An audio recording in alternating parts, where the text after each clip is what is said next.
Good afternoon, Ms. Bridgewater. Hope you're doing well this afternoon. I am, Your Honor. Hope you are too. Good. Hope you enjoyed your vacation. Welcome back. We missed you. I enjoyed it. We're gonna leave it at that. Good afternoon, everyone. We'll get started as soon as courtroom 2 gets on with us. Your Honor, would you like for me to go ahead and give you the reset date? Yes, thank you. It is going to be September the 2nd. Thank you. Mhm.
Good afternoon, Ms. Champion. Are you with me? Good afternoon, Judge. Yes, I am. Would you do me a favor and call courtroom 2 and see what the holdup is for me, please? They just logged on. I think they're trying to get all the inmates into the courtroom. Okay, thank you.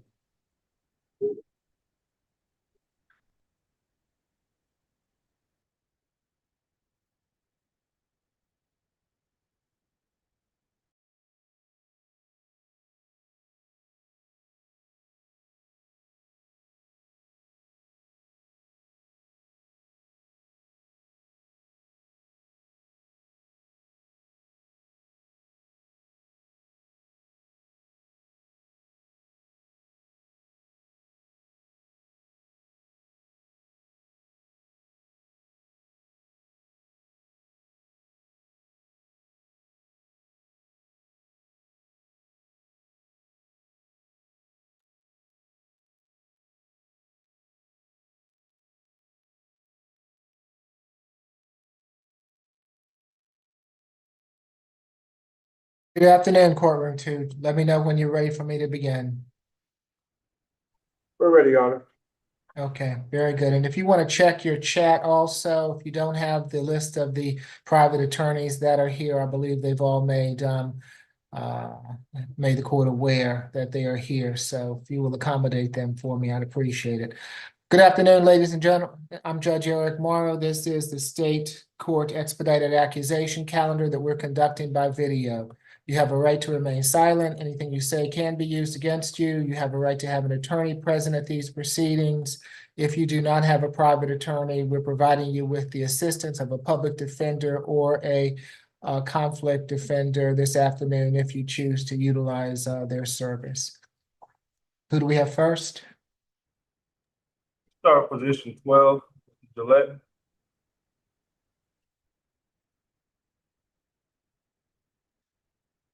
Good afternoon, Mr. Gillette. You have been charged in case 25 CR 004870D with willful obstruction of law enforcement officers and furnishing, purchasing, and possessing of alcohol beverage below age.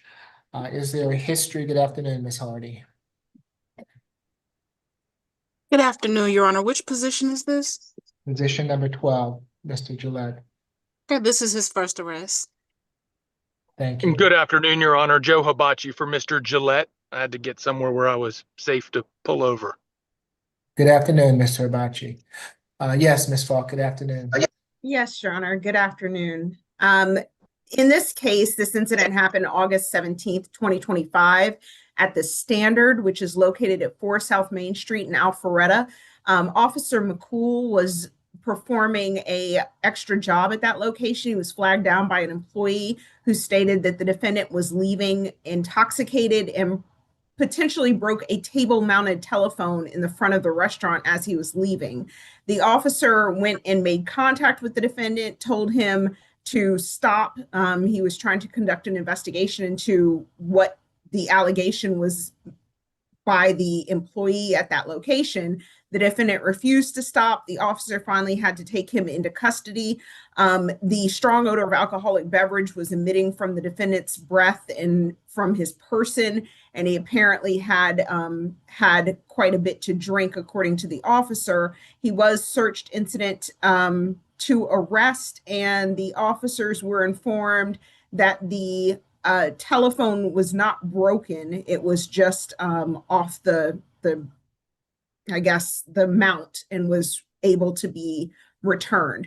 The defendant at this time is under 21 years of age, so the fact that he was drinking any kind of alcohol for him is illegal until 2 days from now. So the recommendation on this case, Your Honor, is an SOB through pretrial services level 1, random screens, ADET, no alcohol, drugs, or weapons. Stay away from the Standard at Alpharetta, located at 4 South Main Street in Alpharetta. That's all for the state. Mr. Hibachi. Yeah, thank you, Your Honor. Great to see you. Mr. Gillette's parents are also on the Zoom. As the state indicated, Mr. Gillette has absolutely no criminal history whatsoever. He's actually gainfully employed, and he also resides up at the University of or North Georgia, UNG, in Dahlonega.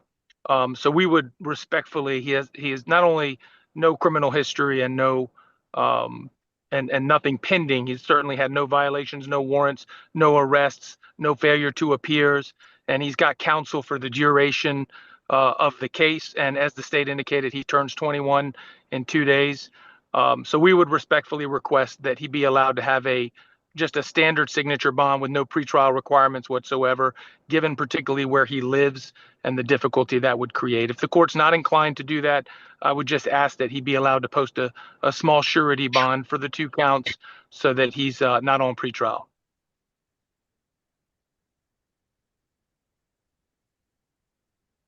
I will have him go through pretrial, given his age. It will be $1,000 signature bond through pretrial level 1 for each charge, makes for a total of a $2,000 signature bond through pretrial level 1.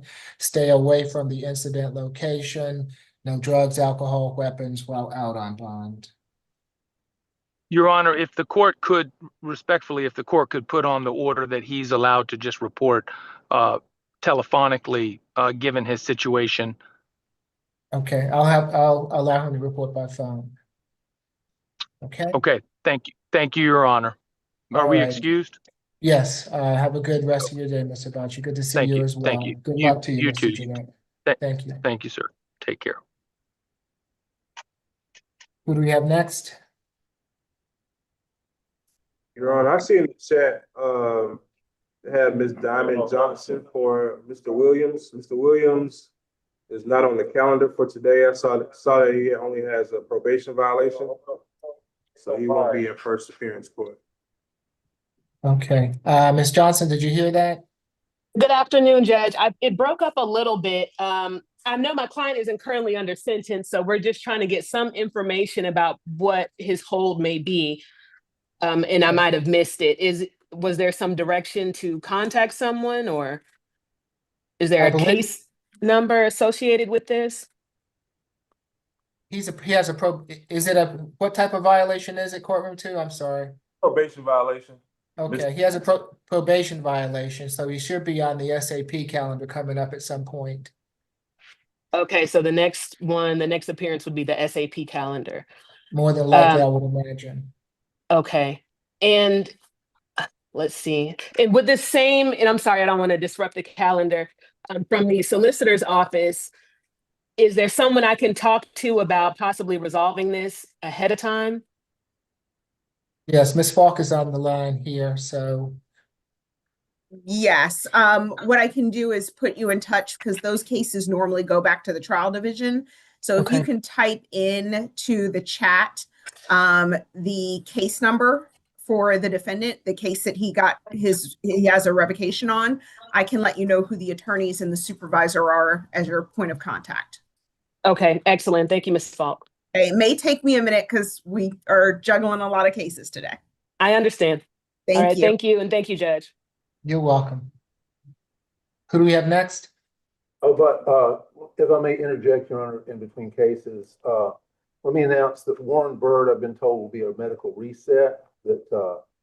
And also I'd like to announce a waiver. Okay, hold on, one at a time, Mr. McLean. Give me a second. So Warren Bird, position number 4 is going to be a medical reset, and that will be reset for Wednesday, I take it, which will be August the 20th.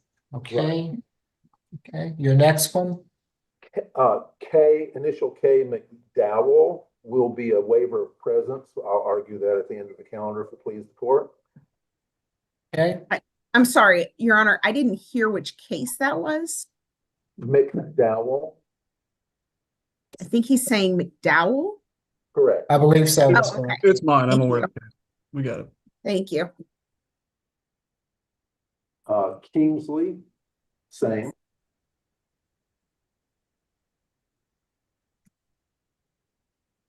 Kingsley is the same announcement. Okay, any Okay. others? Your Honor, there will be a delay. I'm going to run to courtroom 1. Lavonda Moore, Muse, North, Ponder, Sheffield, and Static are to be interviews done as soon as possible. We have not interviewed them yet. Your Honor, Miss Moore is continued to Wednesday. We are waiting for a response from the DA's office as far as a transfer on that case. That's Lavonda Elmore, understood. So that'll apply to Muse, North, Ponder, Sheffield, and Static. I see somebody from the Sheffield family is already on the Zoom. I'm sorry, Lavonda Moore is a possible transfer, Ms. Yes. Falk? I apologize. I didn't realize you were working the calendar today, so I did send it to Mr. McLean and some other individuals, but I I accidentally omitted you from that. No email. worries. So has the DA's office accepted? They have not. I'm waiting for their response. They received it this morning, but I haven't gotten a response yet. But it is, I will let you know, it is a recidivist, so they should say yes. Okay, thank you. Thank you. Sure, I got it. Thanks. And did we mention yet the Spanish interpreter needed for Rivera? Okay. And Your Honor, good morning. Thank you. Hi, Mr. Votel. Yes, Judge, I also have an announcement on number 8, Mr. Collins. He is also waiving his presence. So if you want to do that towards the end, that's number 8. Okay. Thank you.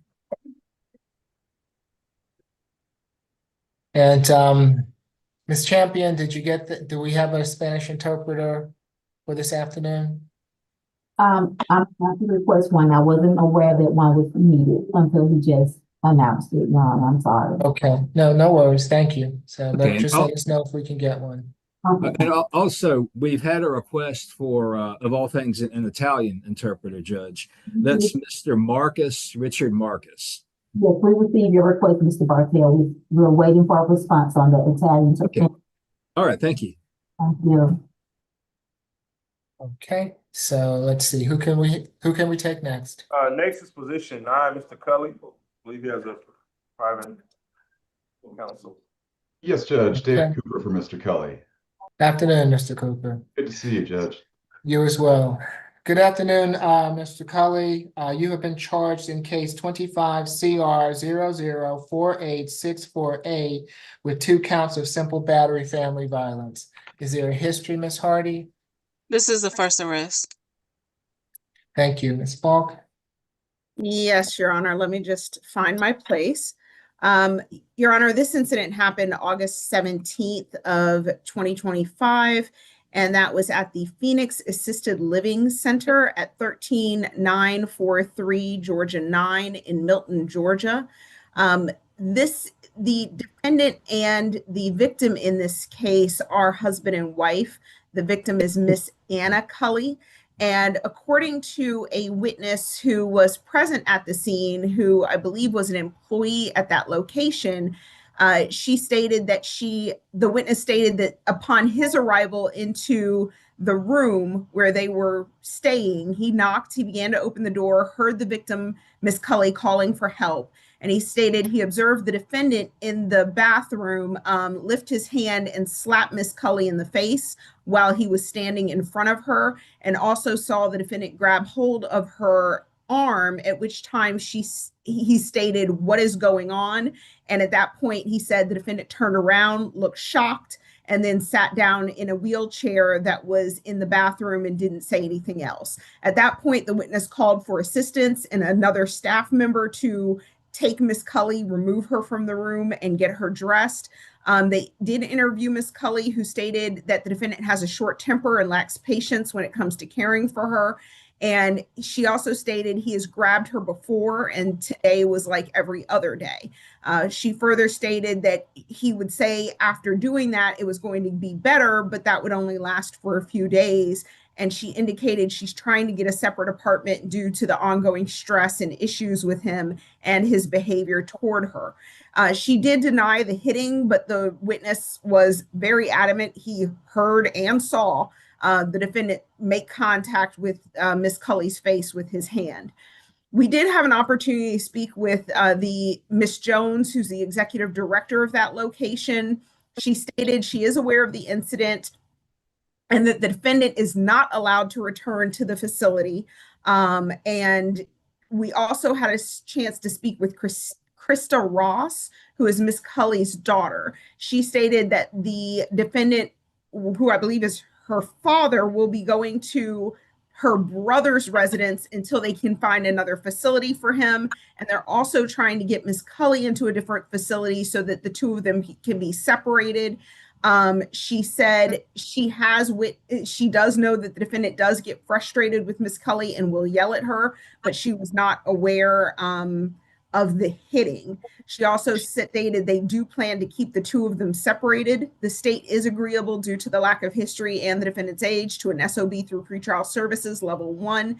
No further contact with Anna Cully. Stay away from the Phoenix Assisted Living Center located at 13943 Georgia 9 in Milton. No alcohol, drugs, or weapons, no firearms. I do not believe this requires a law enforcement escort because the family does seem capable of getting his belongings and getting him to a new facility. We would like to sound for Miss Krista Ross if she is here and would like to speak, and that's all for the state. Ms. Ross is wishes to address the court. Does not appear so. Mr. Cooper? Thank you, Judge. Before the court today is Mr. William Cully. He is 88 years old. Judge, I had been speaking with his son earlier today about the situation to get some more information. What Ms. Fox said is completely accurate, that the plan would be to have Mr. Cully go live at his son's residence in Cherokee County for the short term. His son's wife is retired, and the two of them are able to accommodate Mr. Cully's needs in the short term right now, but he does need to move into a different assisted living facility, and they'll be working to facilitate that. It is my understanding that Mrs. Cully would also be looking to move to a different facility. I believe that the intention was originally to send Mr. Cully back to Phoenix once Mrs. Cully was moved out, but if he's not welcome back there, then we'll have to find a new place for him to go, but we'll sort all that out on our own. Mrs. Cully has had Parkinson's for quite some time, and her hallucinations that come with that have been escalating. So I'm not entirely sure if witness may have seen exactly what he thought he saw or what the situation may be here, but she did require assistance to be moved, from using the restroom to dressing herself and all that. And Mr. Cully was providing that assistance to her at the time. But yeah, for today, I think that's, as much information as we have, but we're trying to sort through all this. The family is facilitating all of this. So Mr. Cully, Mrs. Cully would both have safe places to go. His mobility is fairly limited, so we would ask for accommodations with that if there is going to be pretrial reporting, such that he would be able to check in telephonically. But Judge, we would otherwise just be looking for a signature bond. Because these bond conditions that we get at first appearance can stay in place for a while, I'm somewhat reluctant to ask for no contact or be okay with no contact for a married couple who's been together for over 60 years. So I would ask for a no violent contact, but given the nature of the situation, I think either one we're able to accommodate. But yes, Judge, we just asked for a signature bond.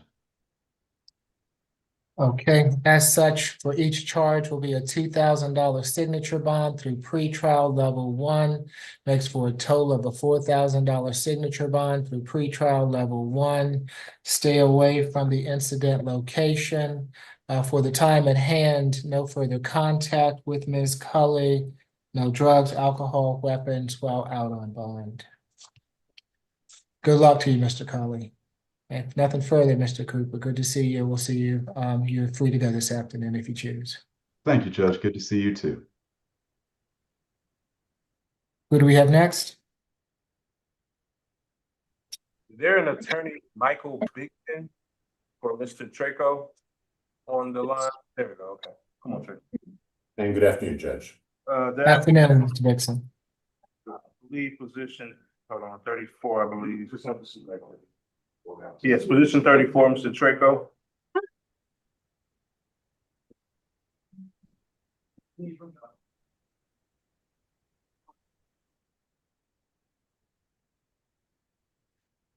Is this something that we need to go off the YouTube feed for, Mr. Vixen? Judge, we would waive a formal reading. Okay. Good afternoon, Mr. Treco. You have been charged with 3 misdemeanor offenses in case 25 CR 004871G. Is there a history, Ms. Hardy? The last arrest was October 13th, 2018, out of Suffolk County, New York, for driving while intoxicated. That is their only arrest cycle, nothing further. Afternoon, Mr. Sirocco. Good afternoon, Judge. The state's recommendation here, this was at a this took place at a detox facility, Sunrise Detox, that's at 4500 North Point Parkway.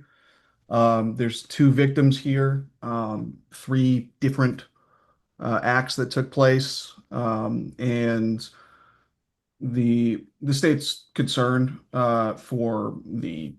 given the nature of the incident here against these 2 different victims, Miss Brinley Peppers and Miss Catherine Stanwyck. The state is concerned for their safety, the safety of the public, and also individuals at Sunrise Detox that are just trying to get better there. The state's recommendation here is a $3,000 surety bond. No further contact with Brinley Peppers, no further contact with Miss Catherine Stanwyck. Stay away from 4500 North Point Parkway in Alpharetta. The Sunrise Detox. No drugs, weapons, or alcohol. And we want to sound for Miss Peppers and Miss Stanwyck at this time. Either Ms. Peppers or Ms. Stanwyck are on the line and wish to address the court. Now is your opportunity. Does not appear so. Mr. Vixen? Yes, Judge. This is Mr. Kyle Trico. He's 29 years old. He does live in Sayville, New York. He was down here just visiting this facility and staying there for some time. He was actually planning on moving down to Florida after this. He was done with this treatment facility.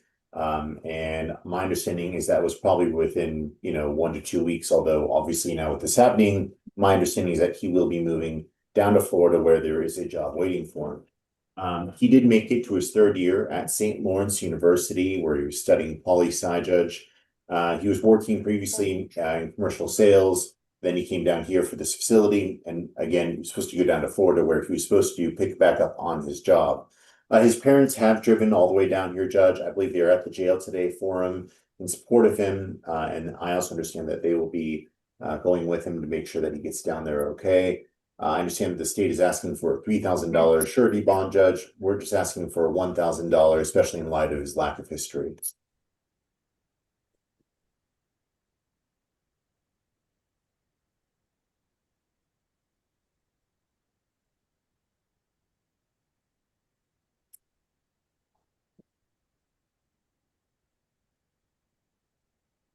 For each charge will be a $500 good bond, makes for a total of a $1,500 good bond. No further contact with the alleged victims. Stay away from the incident location. No drugs, alcohol, weapons while out on bond. Good luck to you, Mr. Buchanan. Anything Judge, may I further? be excused? Yes, have a good afternoon. You too. Next is position 20, Mr. Mays.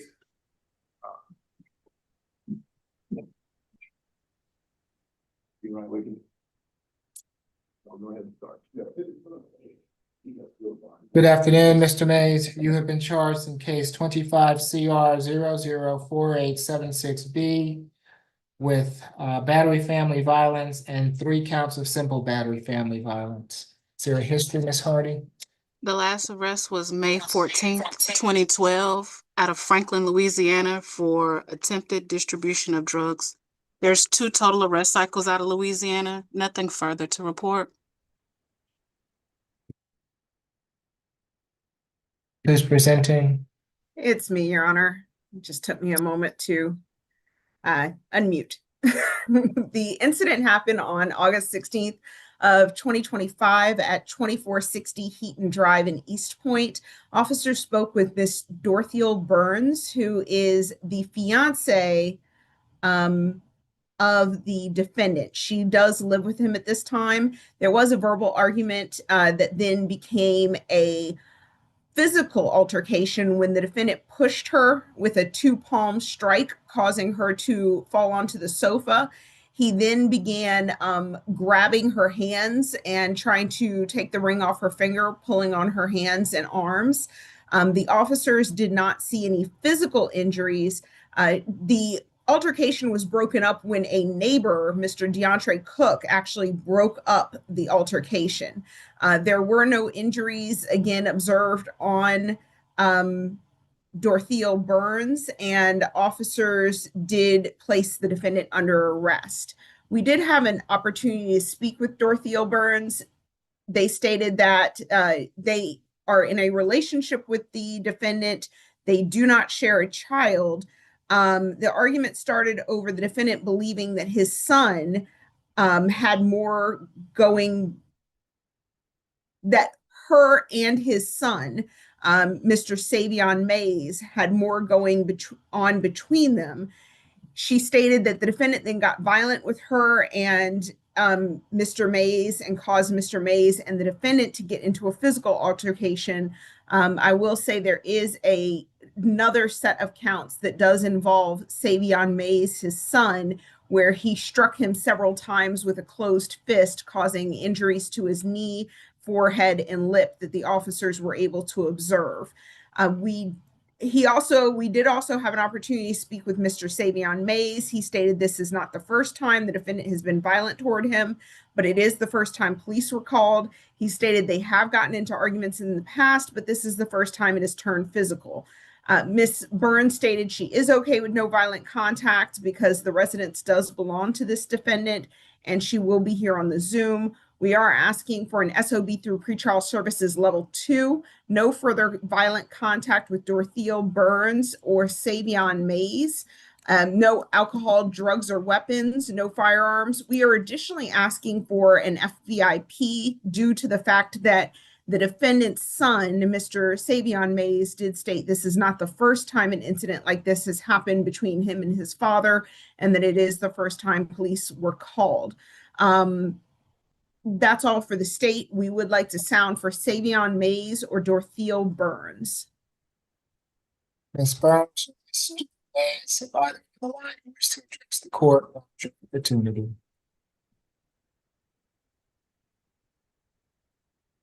Does it appear so? Mr. McLean?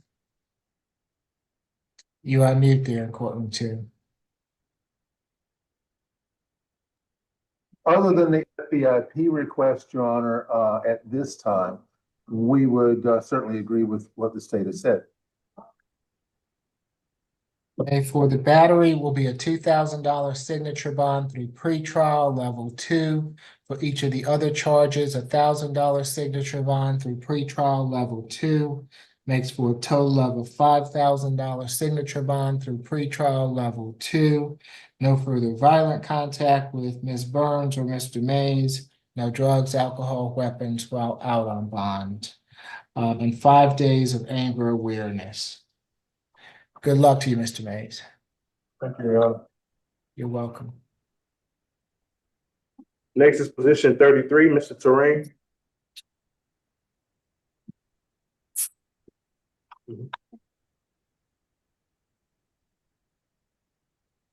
Good afternoon, Mr. Terrain. You have been charged in case 25 CR 004872E with 2 counts of simple battery family violence. Is there a history, Ms. Hardy?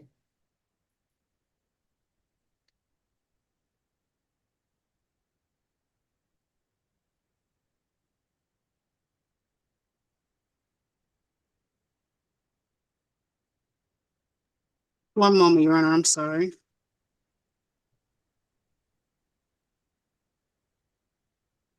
Okay, there are 36 total arrest cycles, arrests out of Georgia, South Carolina, North Carolina, and Colorado. The last arrest was September 18th, 2023 out of Troup County for an FTA. There was a felony conviction in 2010 for theft by receiving where they got first offender treatment. It was sealed in 2017. There are 6 misdemeanor convictions outside the last 10-year period. Out of Colorado, there's a misdemeanor conviction for trespass, forgery. Out of North Carolina, 2013, breaking and entering. There appears to be a hold out of Raleigh, North Carolina for a probation violation. The date of that is July 11th, 2013. Out of Jefferson, Colorado for a probation violation, August 18th, 2017. LaGrange for an FTA, May 3rd, 2024. Lawrenceville for an FTA, July 26th, 2024. Nothing further. Mr. Soroka? Thank you, Your Honor. So this incident took place, this was July 21st of this year. This was at 2870 Oxford Road in South Fulton. Law enforcement responded to that residence and made contact with the victim, in this case, Miss Serena Edmonds. She explained that the defendant, who lives in that same home with her there, had caused physical harm to her. Essentially, they got into an argument wherein the defendant ultimately struck the TV, causing damages to that. And then it became physical with her when he grabbed her by her hair and pushed her against the window, ultimately hard enough to cause the window to break. And while still holding her hair, he attempted to strike her in the face. Friends intervened, as the victim explained, and were able to de-escalate the altercation and contact the police. We have spoken with the victim here. She confirmed they are in a relationship. They do live together, and they don't share any children. She confirmed the events in the warrant. She states that nothing like this has happened before, and she is not looking to press charges. She states they've been living together since the incident, and there's been no violence since. It's only been a few weeks since the incident, however. She states she wants to continue contact and wants the defendant to return to the residence. However, we think that is a bad idea, ill-advised, given that 2019 there was an aggravated assault, family violence that was dismissed. And yeah, we would say that's a bad idea in that case. Also, if I believe pretrial stated it, but there's the 2023 FTA. Given that the state is seeking a $3,000 surety, $1,500 for each count of simple battery family violence for the defendant to enroll in FFIB, have no further contact with Serena Edmonds, stay away from 2870 Oxford Road in South Fulton, and have no drugs, weapons, or alcohol while out on bond. We would at this time sound for Miss Edmonds if she is online and wishes to speak.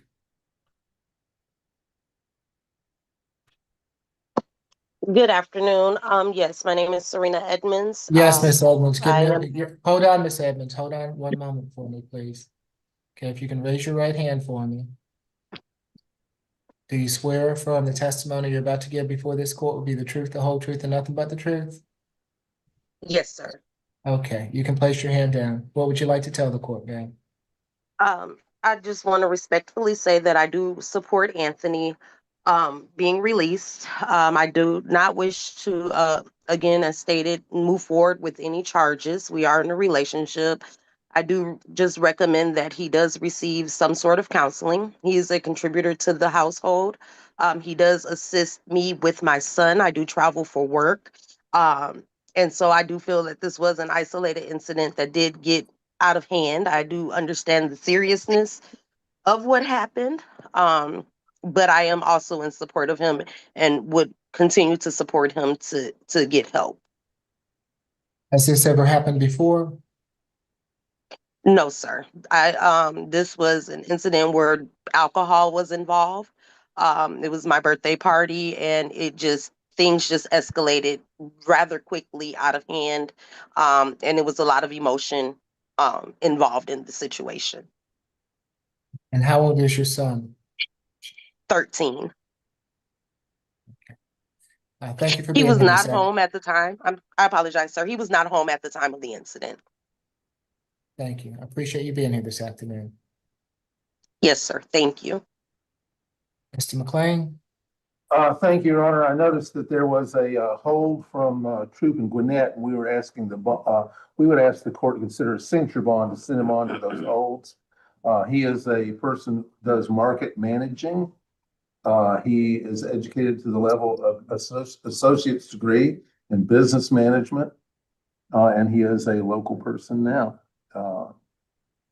We would ask the court to consider a signature bond with him coming back to see about court once he takes care of his other matters.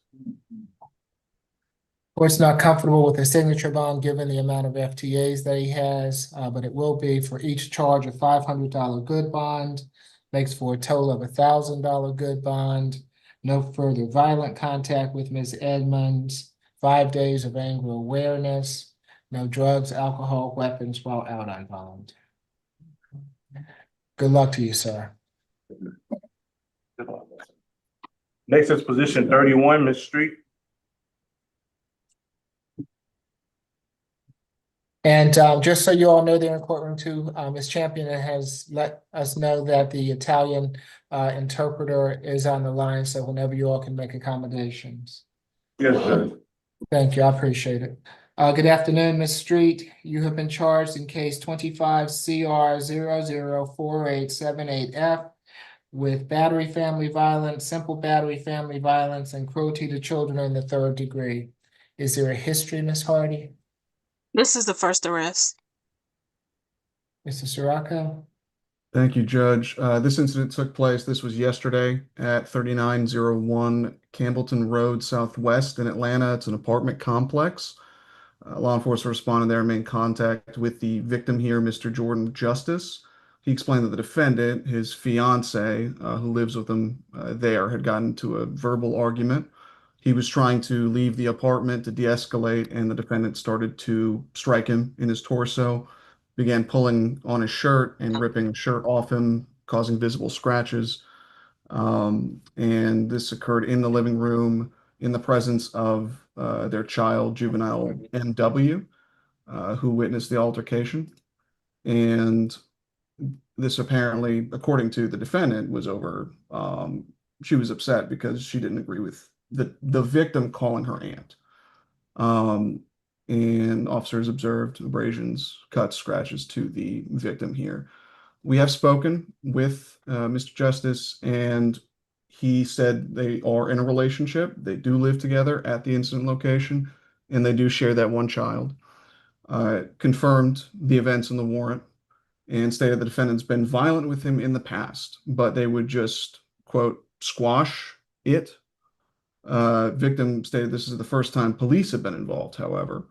He himself does not wish that charges be pressed. We are proceeding nonetheless, and he states he's not in fear of the defendant and wants to continue contact. We are, however, concerned about contact with the recency of this and the mention of the prior incidents that they would just squash. It doesn't seem like they're going anywhere, these issues. We have heard the jail calls here. She does admit to ripping the victim's shirt. She states, I should never have done this. So an admission there. And ultimately, the state's recommendation, given the history of prior incidents between them, as reported by Mr. Justice, is a $3,500 surety total. Be $2,000 on the battery family violence, $1,000 on the simple battery family violence, and $500 on the cruelty to children. FFIP, no further contact with Mr. Justice. Stay away from the apartment complex at 3901 Campbellton Road Southwest. And no drugs, weapons, or alcohol while out on bond. We do at this time want a sound for Jordan Justice. Mr. Justice is on the line and wishes to address the court. Now is your opportunity. Yes, Your Honor. Yeah, yes, Mr. Justice is, I didn't hear what would you like to address the court, sir? If so, I'll need for you to unmute yourself.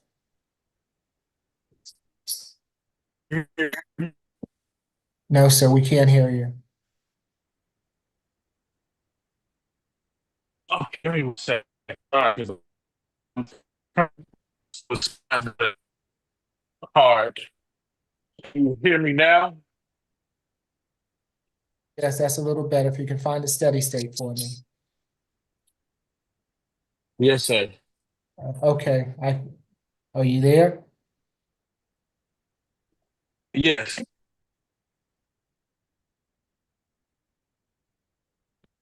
He's dropped off. We'll see if we can get him back, but in the meantime, Mr. McLean. High school education, Ms. Street is 32 years old. She works in maintenance of facilities.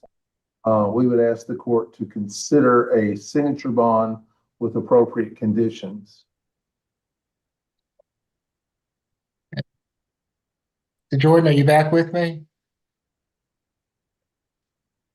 Yes, sir. I want to make sure you can hear me. I'm now just currently outside now. Okay, I can hear you. If you'll just stop right there for me so you can address us. Okay.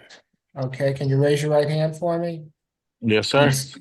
do you swear or affirm the testimony you're about to give before this court will be the truth, the whole truth, and nothing but the truth? Yes, sir. Okay, you can place your hand down. What would you like to tell the court? Um, I just want to let the court know, this is the first time police has ever been involved in a case like this. Like I was just telling the lady that just called me earlier, we usually just throw everything to the side and we usually continue our day. And she goes to work, I go to work, we come home, we cook, we clean together, and everything just goes out the door, everything be fine. She's a big help to me right now at this point because we do have kids together or a child together, and now it's like I'm struggling. Um, I'm not gonna say I don't want anything, no charges pressed against her at all. Um, I can say it would be helpful if she could get a little help, as far as maybe anger management or something, but I don't want any charges or anything pressed against her. How old's your child, Mr. Jordan? My son is 4 months. Okay, and is that the only child that's in the household? No, she has her other three that stays with us, and we, like I said, we share them together as well, even though they weren't by me, but we shared them as well. And how old are those children? 1, 3, and 10. Thank you for being here this afternoon, Mr. Jordan. Anything further? No, sir, that's it. Thank you, Your Honor. You're welcome. For the battery will be a $2,000 signature bond through pretrial level 1. For the simple battery, $1,000 signature bond through pretrial level 1. For the cruelty, a $500 signature bond through pretrial level 1. Makes for a total of a $3,500 signature bond through pretrial level 1. I'm going to require that she begin the family violence intervention program. No further violent contact with the alleged victim. No drugs, alcohol, weapons while out on bond. Good luck to you, Ms. Street. Okay, so who do we are we ready for Mr. Bartels? Are you with me?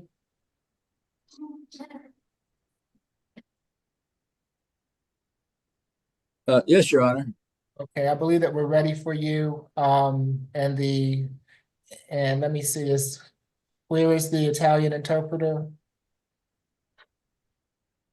I was told that. Oh, I'm here, yes. Your Honor. Yes, Okay. good afternoon, sir. We appreciate you being here. So we're going to place you into a breakout room. So if we can place the interpreter, Mr. Bartels, in courtroom 1 into a breakout room. Okay, thank you. You're welcome. Next is position 32, Mr. Thomas. Good afternoon, Mr. Thomas. You have been charged in case 25 CR 004879C.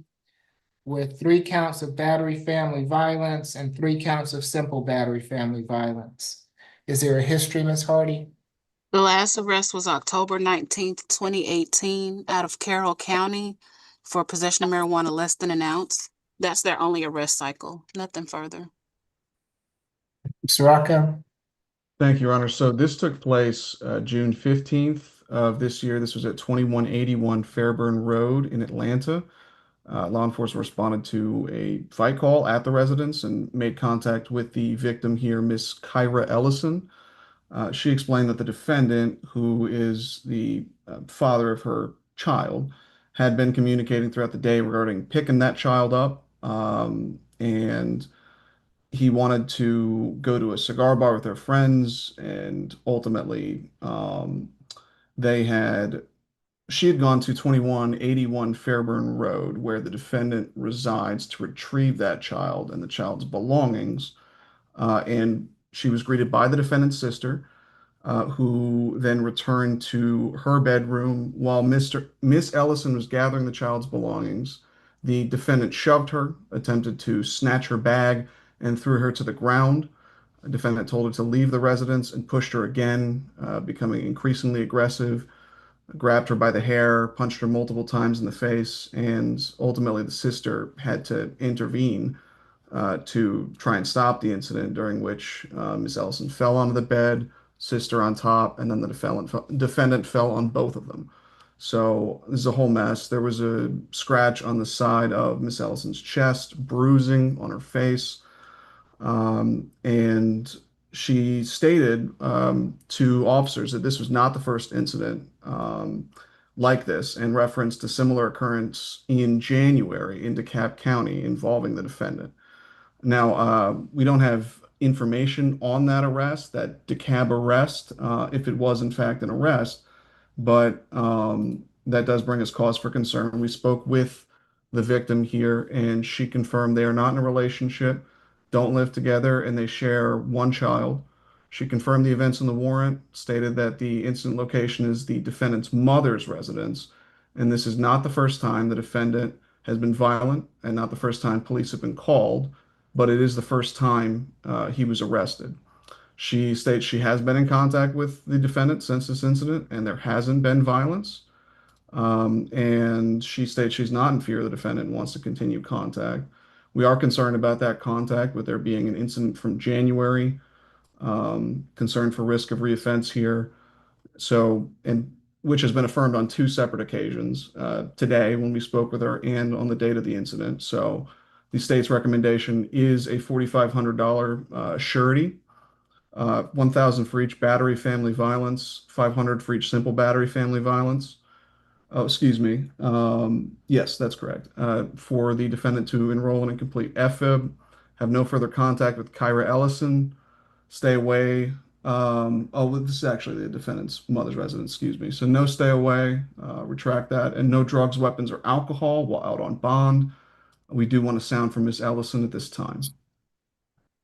Ms. Kyra Ellison is on the line and wishes to address the court. Now is your opportunity.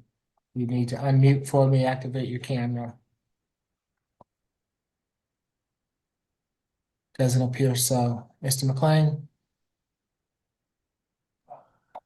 Mr. Thomas is 26, and of course, we understand the living arrangements, so there will be no stay away request from the state. He has plans to get into the Navy and do GPS work on aviation. He's a high school graduate and has also had college in 2 different colleges, one here in the state and one not. So we would ask the court to consider a signature bond under these circumstances, with this amount of, or a minimal amount of prior problems there. Thank you. In your honor, I was having Yes, technical issues. Miss Ellison, hold on. I will allow you to address the court. Give me a moment though. Raise your right hand for me. Do you swear or affirm the testimony you're about to give before this court will be the truth, the whole truth, and nothing but the truth? Yes. Okay, you can place your hand down. What would you like to tell the court? I would just like to speak on that situation. Well, first, I would like to speak on the defendant's character. I've been on him for 6 years. Since I've been on him, he hasn't had a violent past towards me, besides these two incidents that happened this year. The most recent incident, um, it started off as a verbal altercation that turned physical regarding pickup time regarding our son. I don't wish to press charges. I'm not in fear of my life. Regarding the scenario and what happened, um, he was supposed to have our son Thursday through Sunday, and he wanted to go out on Saturday and asked, could I come pick him up on Saturday? And I had to communicate to him like, hey, I have to work. The plan was on Sunday. So, long story short, I ended up over to his residency to pick up my son, and I came into the house to retrieve our son's belongings, and he didn't say anything at first. And then I guess he changed his mind about me picking him up. And I guess he was okay with the fact of me coming to pick him up on Sunday, but it was never communicated to me. So that's why I still proceeded to head to his residency. It started off as tussling at first. Like it was no full on aggression as what the attorney was saying or the prosecutor was saying.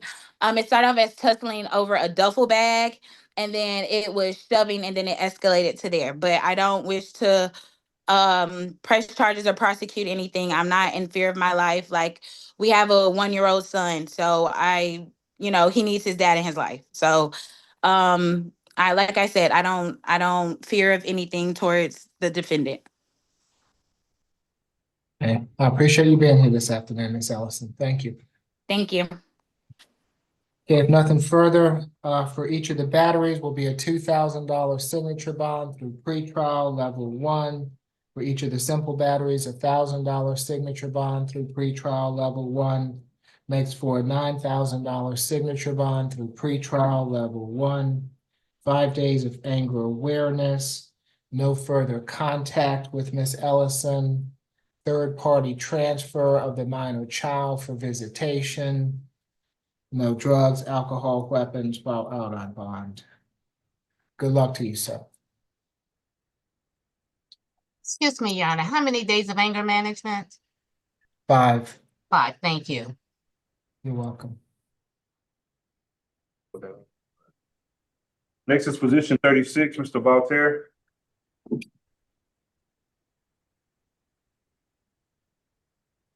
Good afternoon, Mr. Voltaire. You have been charged in case 25 CR 004869A with driving under the influence of alcohol. Is there a history, Ms. Hardy? Their last arrest was March the 4th, 2013, out of Henry County for possession of marijuana less than an ounce. That is their only arrest cycle, nothing further. Thank you. Mr. Sirocco?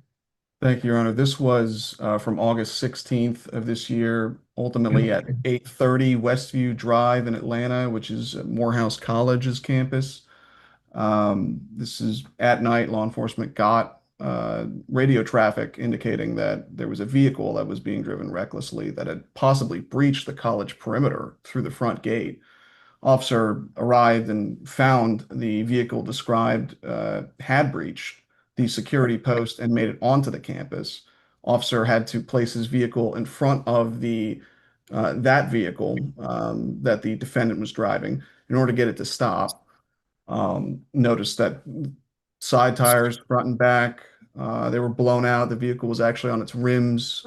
When asked for his driver's license, he was giving the officer debit cards and only surrendered his license after the third request.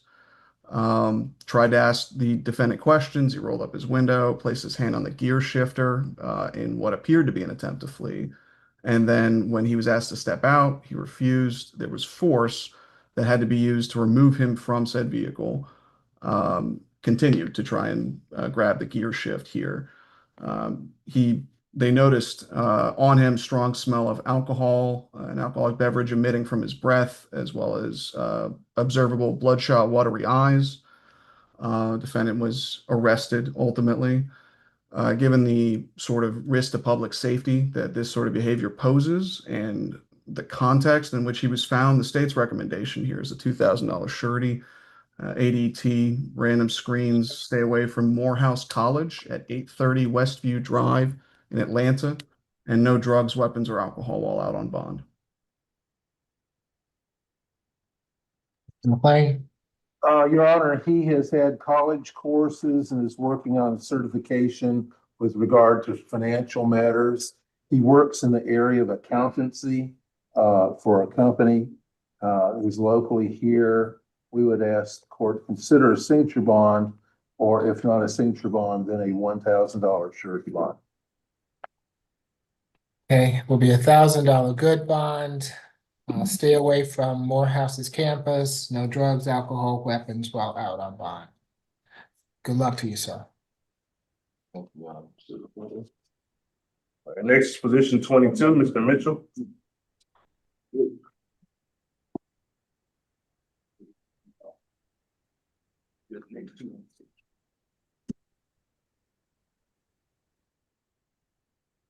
Good afternoon, Mr. Mitchell. You have been charged in case 25 CR 004856B with battery family violence and simple battery family violence. Is there a history, Ms. Hardy? There are 6 total arrest cycles, arrests out of Texas and Georgia. Their last arrest was February 20th, 2025 out of Fulton. Possession of a firearm and marijuana less than an ounce. And that case is open under 25 PI 001381.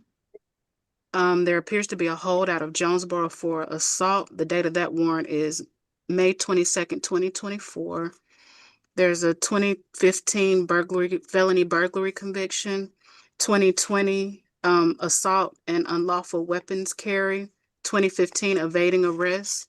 Nothing further to report. Thank you. Mr. Soroka? Thank you, Your Honor. So this incident, this was from August 16th of this year. This took place at 1689 Stanton Road in Atlanta.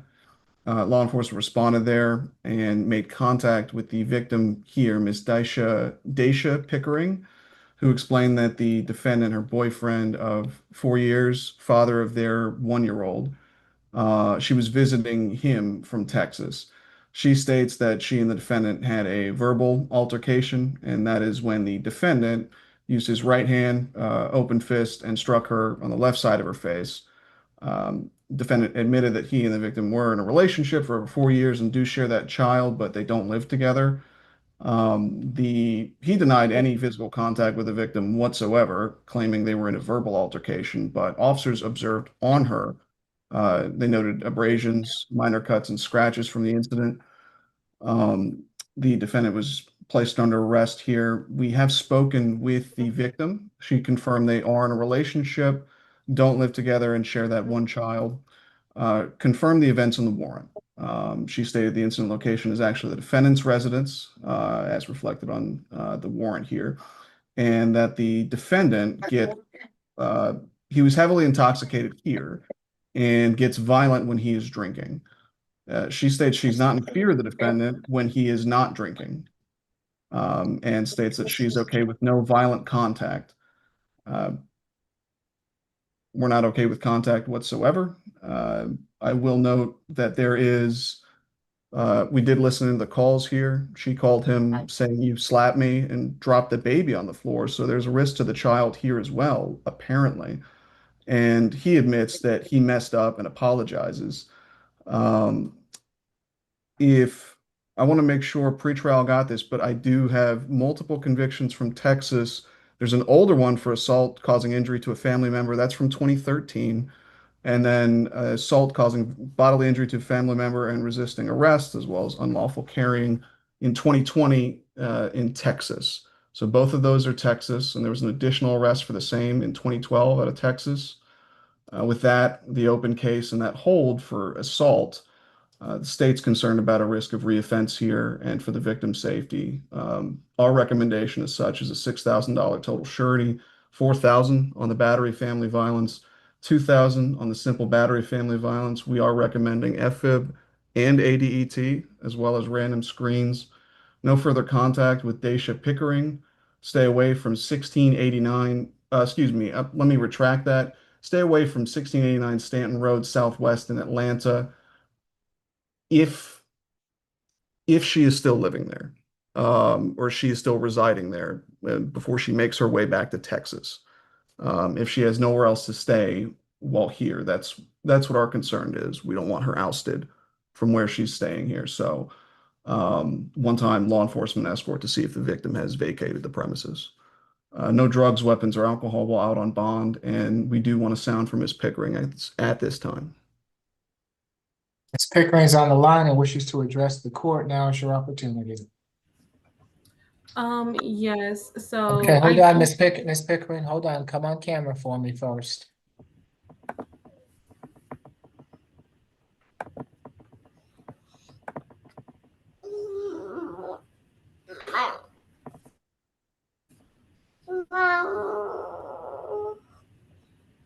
Okay. Is there anyone with you that can take care of the child while you're speaking with the court? no, not at this moment. Okay, if you can raise your right hand for me. Do you swear or affirm the testimony you're about to give before this court will be the truth, the whole truth, and nothing but the truth? Yes. Okay, you can place your hand down. What would you like to tell the court?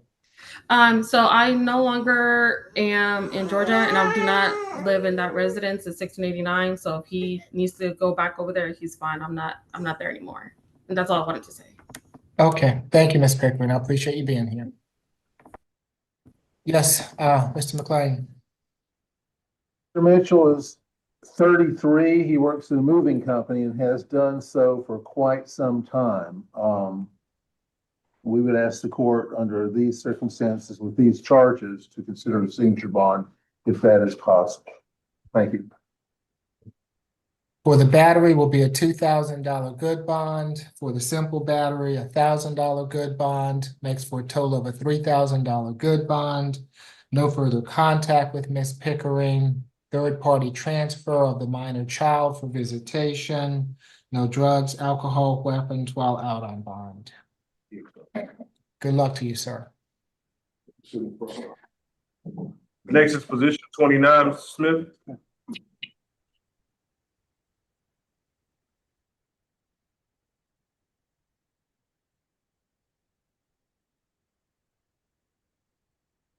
Good afternoon, Mr. Smith. You have been charged in case 25 CR 004868C with 2 counts of simple assault, family violence, and simple battery, family violence. Is there a history, Ms. Hardy? Yes, Your Honor. There's last arrest was November 12th, 2024 out of Johnson County for trafficking controlled substance, criminal attempt to commit a misdemeanor, and giving tobacco to inmate without consent. They have 19 total arrest cycles, arrests out of Georgia, Mississippi, Colorado, and Florida. There was a 2020 felony conviction for possession of MDMA, misdemeanor conviction in 2018 for theft by receiving, and nothing further to report. Thank you, Your Honor. So this incident took place on August 15th this was at 2445 Woodbend Lane in South Fulton. Law enforcement responded there in reference to a domestic dispute between parents and child, the defendant here.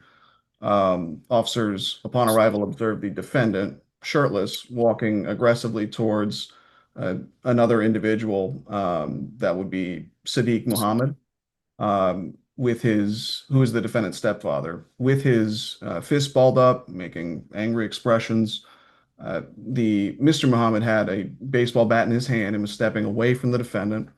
And officers spoke with Sadiqa Muhammad, who is the defendant's mother. She heard the defendant yelling inside another room, went to go check on him. He became irate with her, stated that the defendant has a history of drug abuse and becoming violent, and that she was scared for her safety and her other children's safety. The other children had left the residence, and they all locked the doors and called Mr.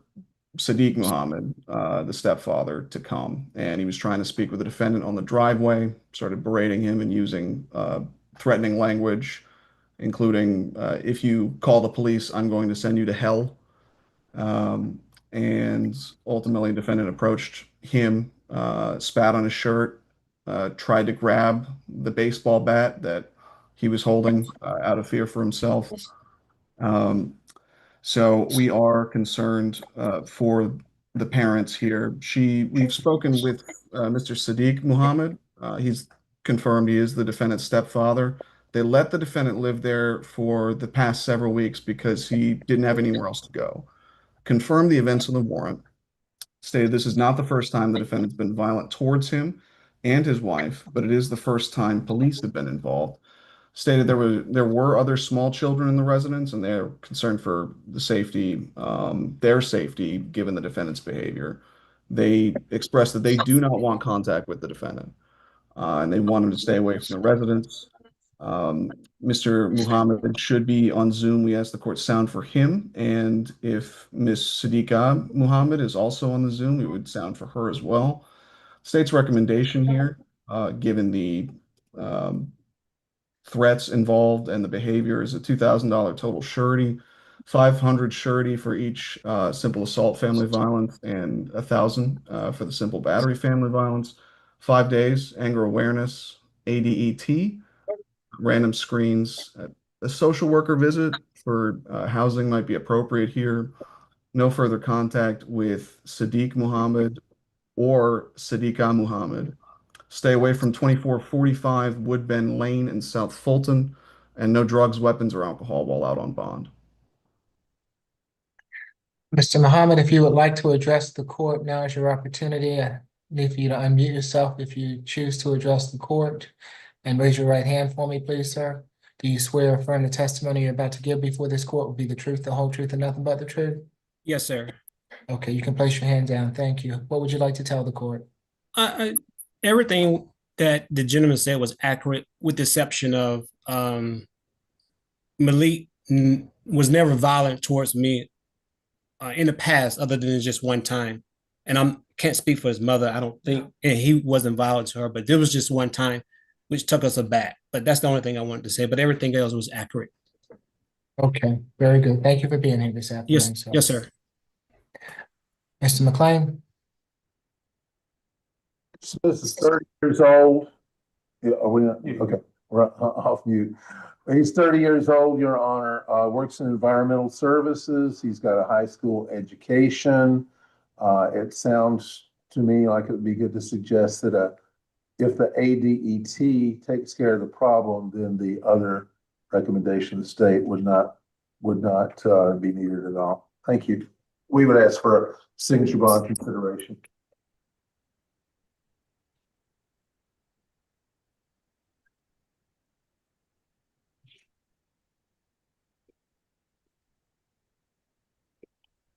For each simple assault will be a $500 good bond. For the simple battery, a $1,000 good bond, makes for a total of a $2,000 good bond. No further contact with either Mr. or Ms. Muhammad. Stay away from the incident location. He can go back to that location on one occasion with law enforcement to retrieve any belongings. Social worker visit to assist with housing or BHET. No drugs, alcohol, weapons while out on bond. Good luck to you all. Next is position 35, Mr. Turner.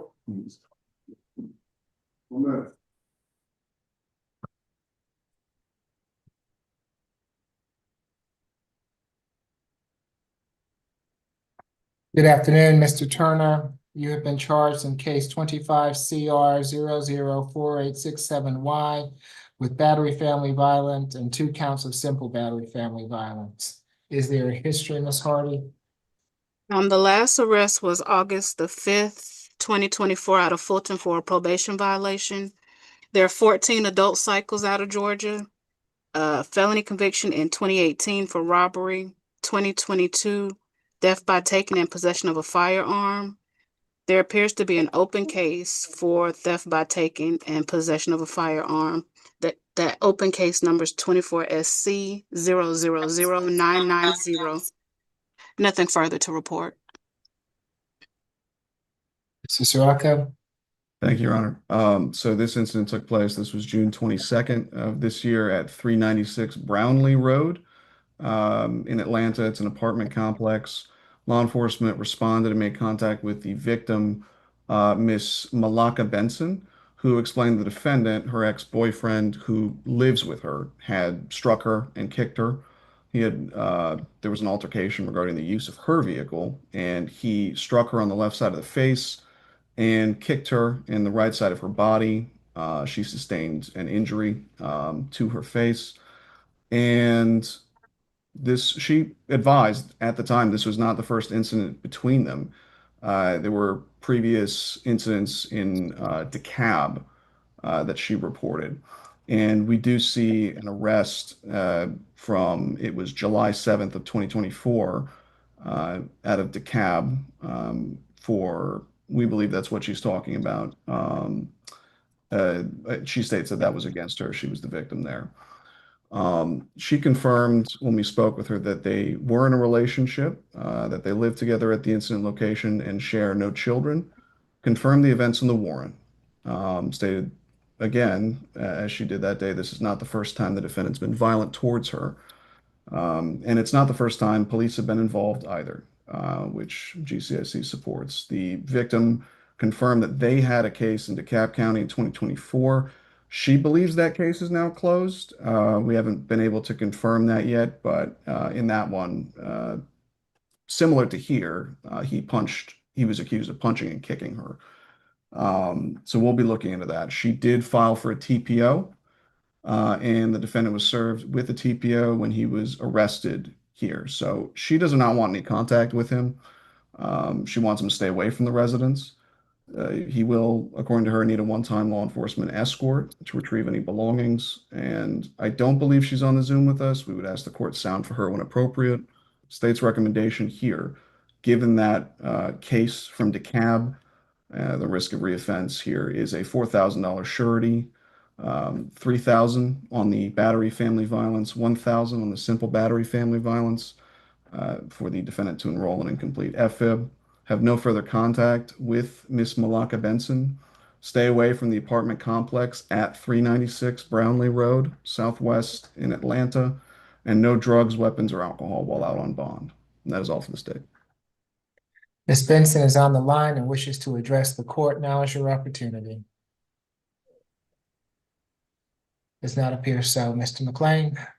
No, Mr. Trump, thank you, Your Honor. He is 25 years old. He has no problem staying away from Brownlee Road. His address is completely different. And we have contacts with his family. He is a high school graduate and has further gone on to HVAC certification school. He works in retail and has worked in construction as well. We would ask the court to consider the lowest possible bond in this situation, including a situation possible, if not, then a 1,000 surety. For the battery will be a $2,000 good bond. For each of the simple batteries will be a $500 good bond, makes for a total of a $3,000 good bond. No further contact with Ms. Benson. Stay away from the Brownlee Road address. If necessary, he can go back to that address on one occasion with law enforcement to retrieve any belongings. No drugs, alcohol, weapons while out on bond.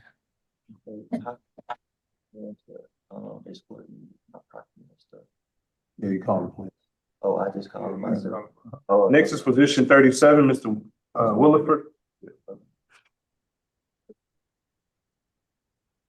And we can do the Italian interpretation case after this one.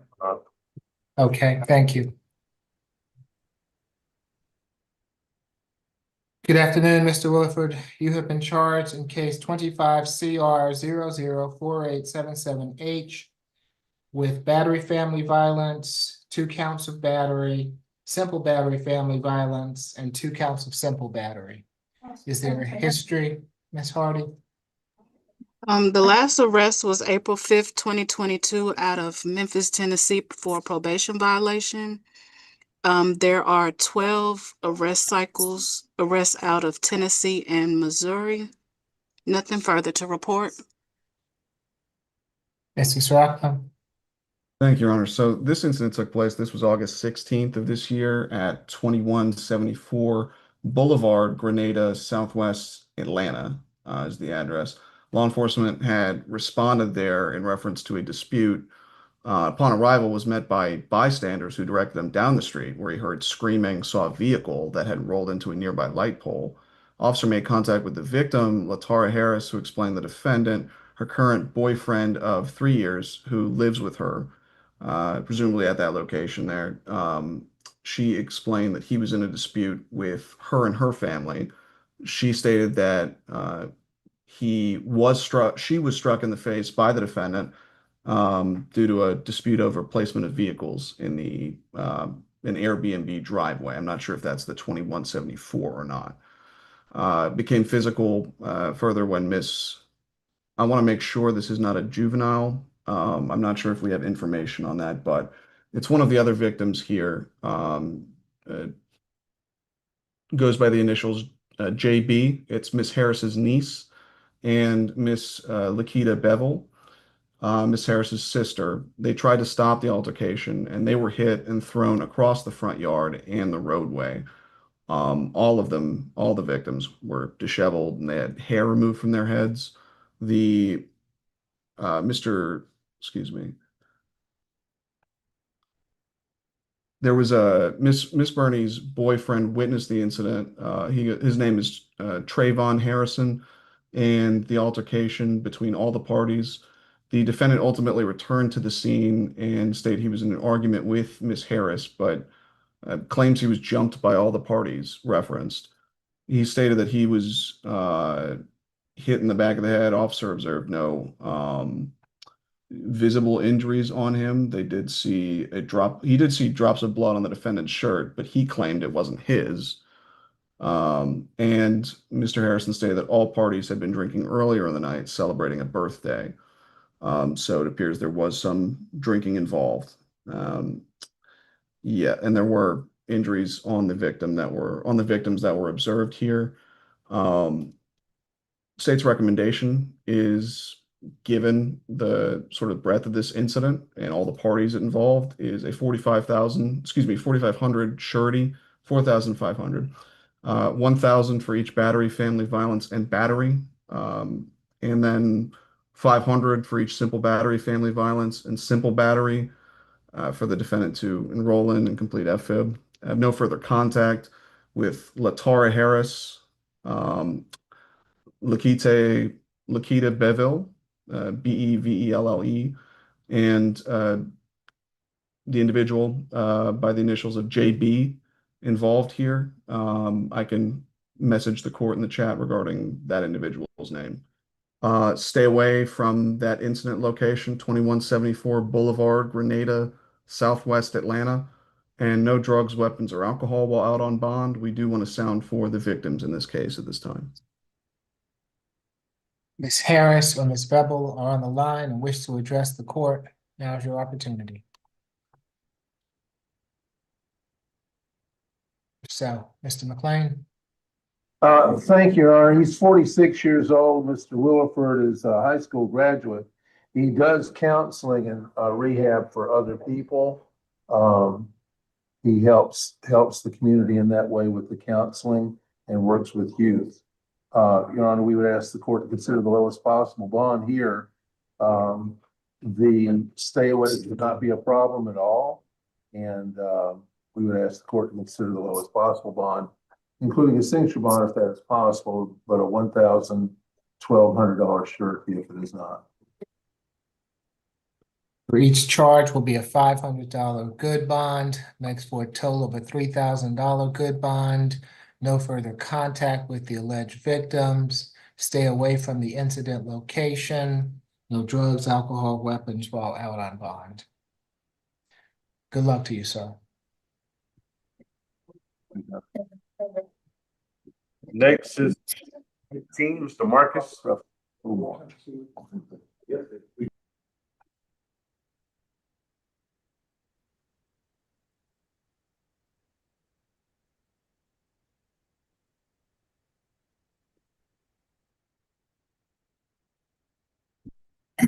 And this is Richard Marcus, is that correct? That's correct, Your Honor. Okay, thank you. Mr. Interpreter, are you with me? I'm here, Your Honor. Yes, if you can raise your right hand for me, please, sir. Do you swear or affirm that you will interpret from Italian to English and English to Italian to the best of your ability? I do. Thank you, sir. You can place your hand down. Good afternoon, Mr. Marcus. You have been charged in case 25 CR 004873D with battery, simple battery, 2 counts. Buonasera, signore. Siamo qui per il numero di causa 25CR0048D e lei è imputato di percorso e lesione personale. Is there a history, Miss Hardy? Signora Hardy, c'è una storia. The last arrest was August the 10th, 2025, out of the cab for theft by shoplifting. L'ultimo carico che ce l'ha negli antecedenti è stato agosto 8 e è stato per furto.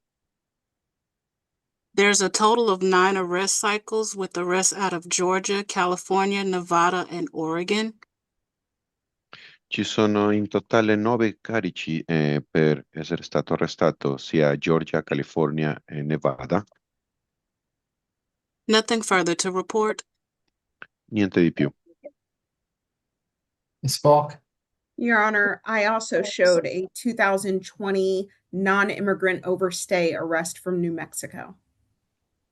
Signori giudici, anche nel 2020 c'è qui un carico per essere qui più lungo dal tempo provvisto dal visto al Nuovo Messico.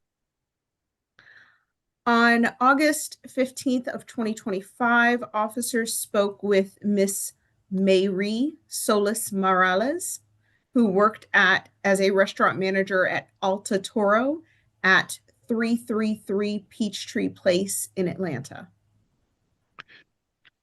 Per quanto dicono, il dia 15 di agosto del 2025 sono andati un paio di poliziotti e hanno parlato con la signora Maria Solis, che lei fa la supervisora nel ristorante Il Toro, che si trova nel 333 della Peachtree Place.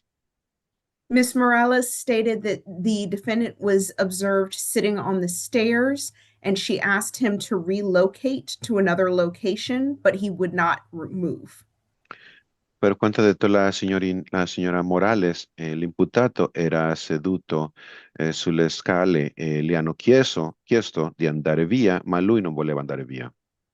Ms. Morales then began to walk back into the restaurant when the defendant suddenly stood up and tried to enter the restaurant.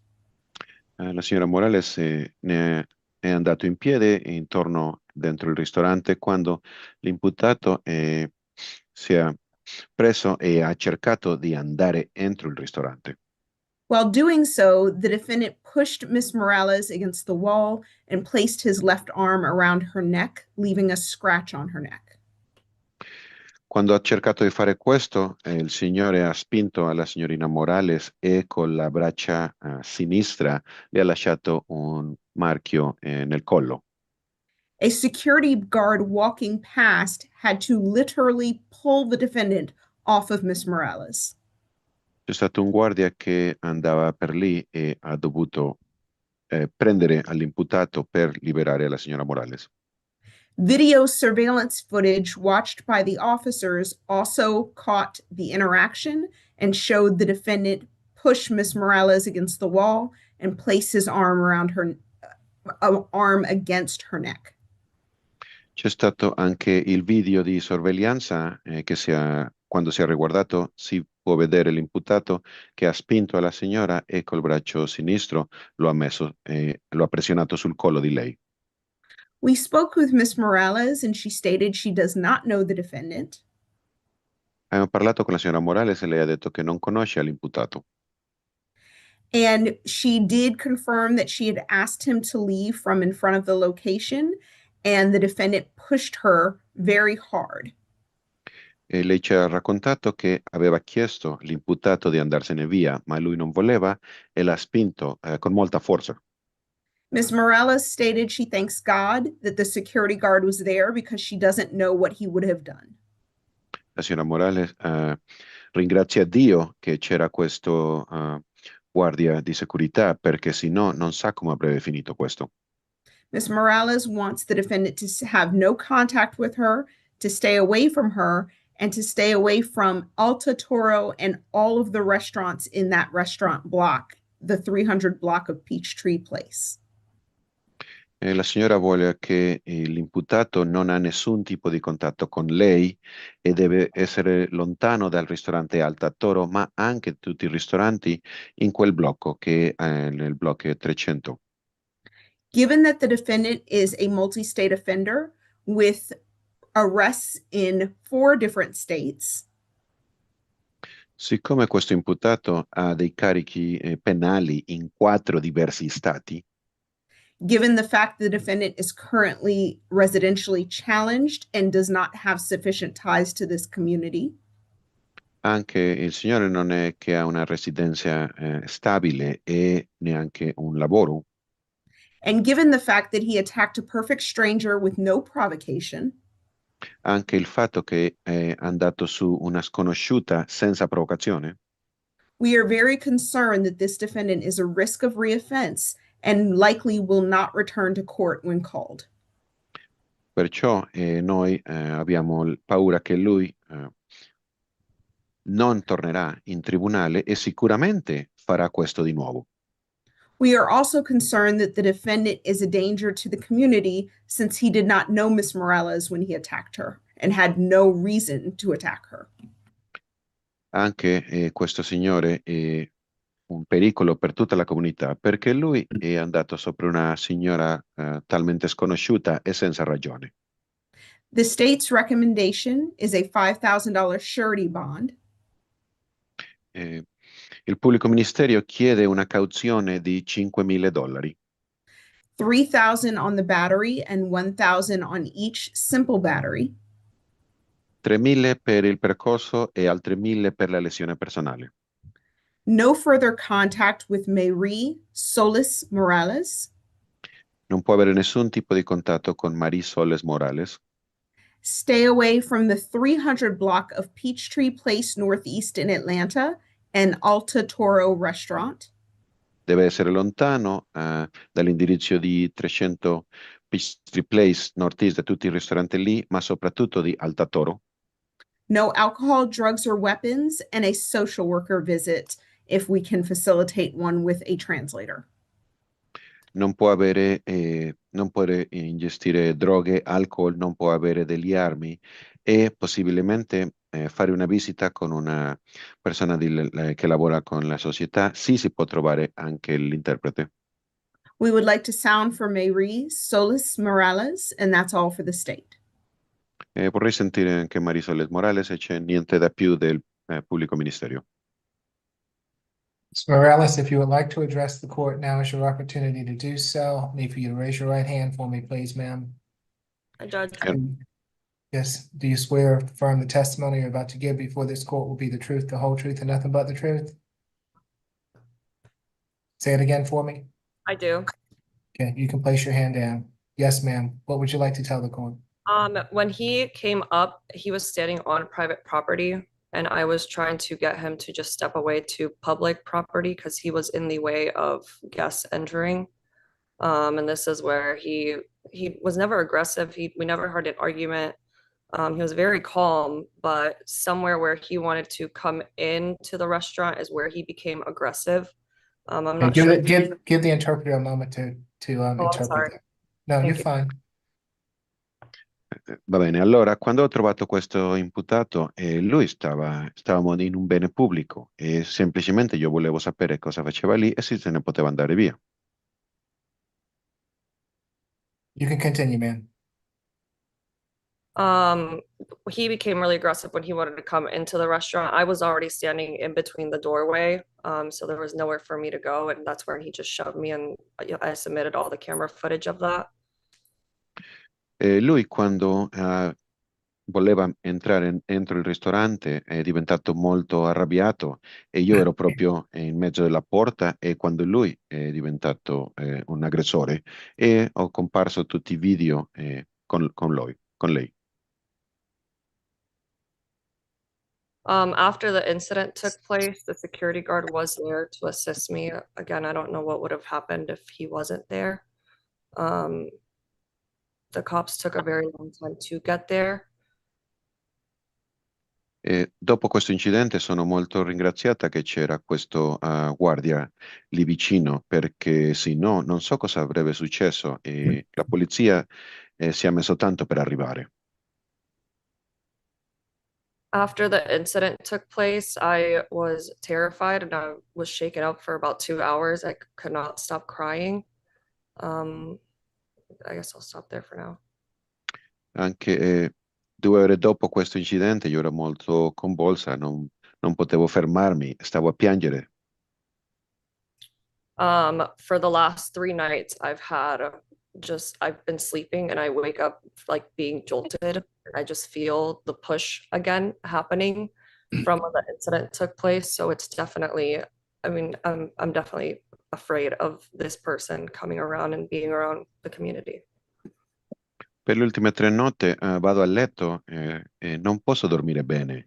Mi sveglio perché sento questo spinto, come quando lui mi ha spinto. E veramente sono impaurita di questa persona, non la voglio vicino a me. And that's all I have. Thank you. Quello è tutto, grazie. Thank you for being here this afternoon, ma'am. Mr. Bartels? Yes, thank you, Your Honor. I have spoken with Mr. Marcus and advised him of the charges and the allegations against him. Ciao, signoria, sono parlato con il signore Marcos e le ho spiegato i carichi e le opzioni. I do believe he understands those allegations and what he is accused of. He advises me that he is self-employed as an educator. We would like to ask the court for a signature bond if he qualifies. If not, we would ask for $1,000 bond on the battery and $500 on each of the simple battery charges. Nothing further. Secondo me lui capisce quello che sta succedendo e lui mi ha detto che è un lavoratore indipendente che fa dell'insegnante. Quindi vorrei chiedere una cauzione bassa, diciamo, solo per sottoparola. Se non si può, vorrei chiedere una cauzione di $1,000 per il percorso e altri $500 per le lesioni. For the battery will be $1,000 good bond. For each of the other charges will be a $500 good bond. Makes for a total of a $2,000 good bond. No further contact with the alleged victim. Stay away from the incident location and surrounding areas. No drugs, alcohol, weapons while out on bond. Va bene, allora la cauzione sarà da $1,000 per il percorso e altri $500 per le lesioni. Quindi il totale sarebbe $2,000 e mentre libero non può avere droghe, alcol, armi, deve essere lontano dalla signora e anche il ristorante e tutta la zona dove si trova il ristorante. Thank you, Your Honor. Yes, Mr. Bartels, does your client require a social worker visit to assist with housing? He has not indicated to me that he is desiring any help with that, Your Honor, but I can still have somebody inquire with him if the court wants. Necessary a social worker visit to assist with housing. Okay, I'll make a note of that, Your Honor. Thank you. And Thank your client has his hand up, Mr. Bartels, so I don't know how you like to handle that. If we could go into the breakout room once more, I can address any questions that he has now. He's in courtroom. He's back in he's in courtroom courtroom too, Mr. Bartels, so.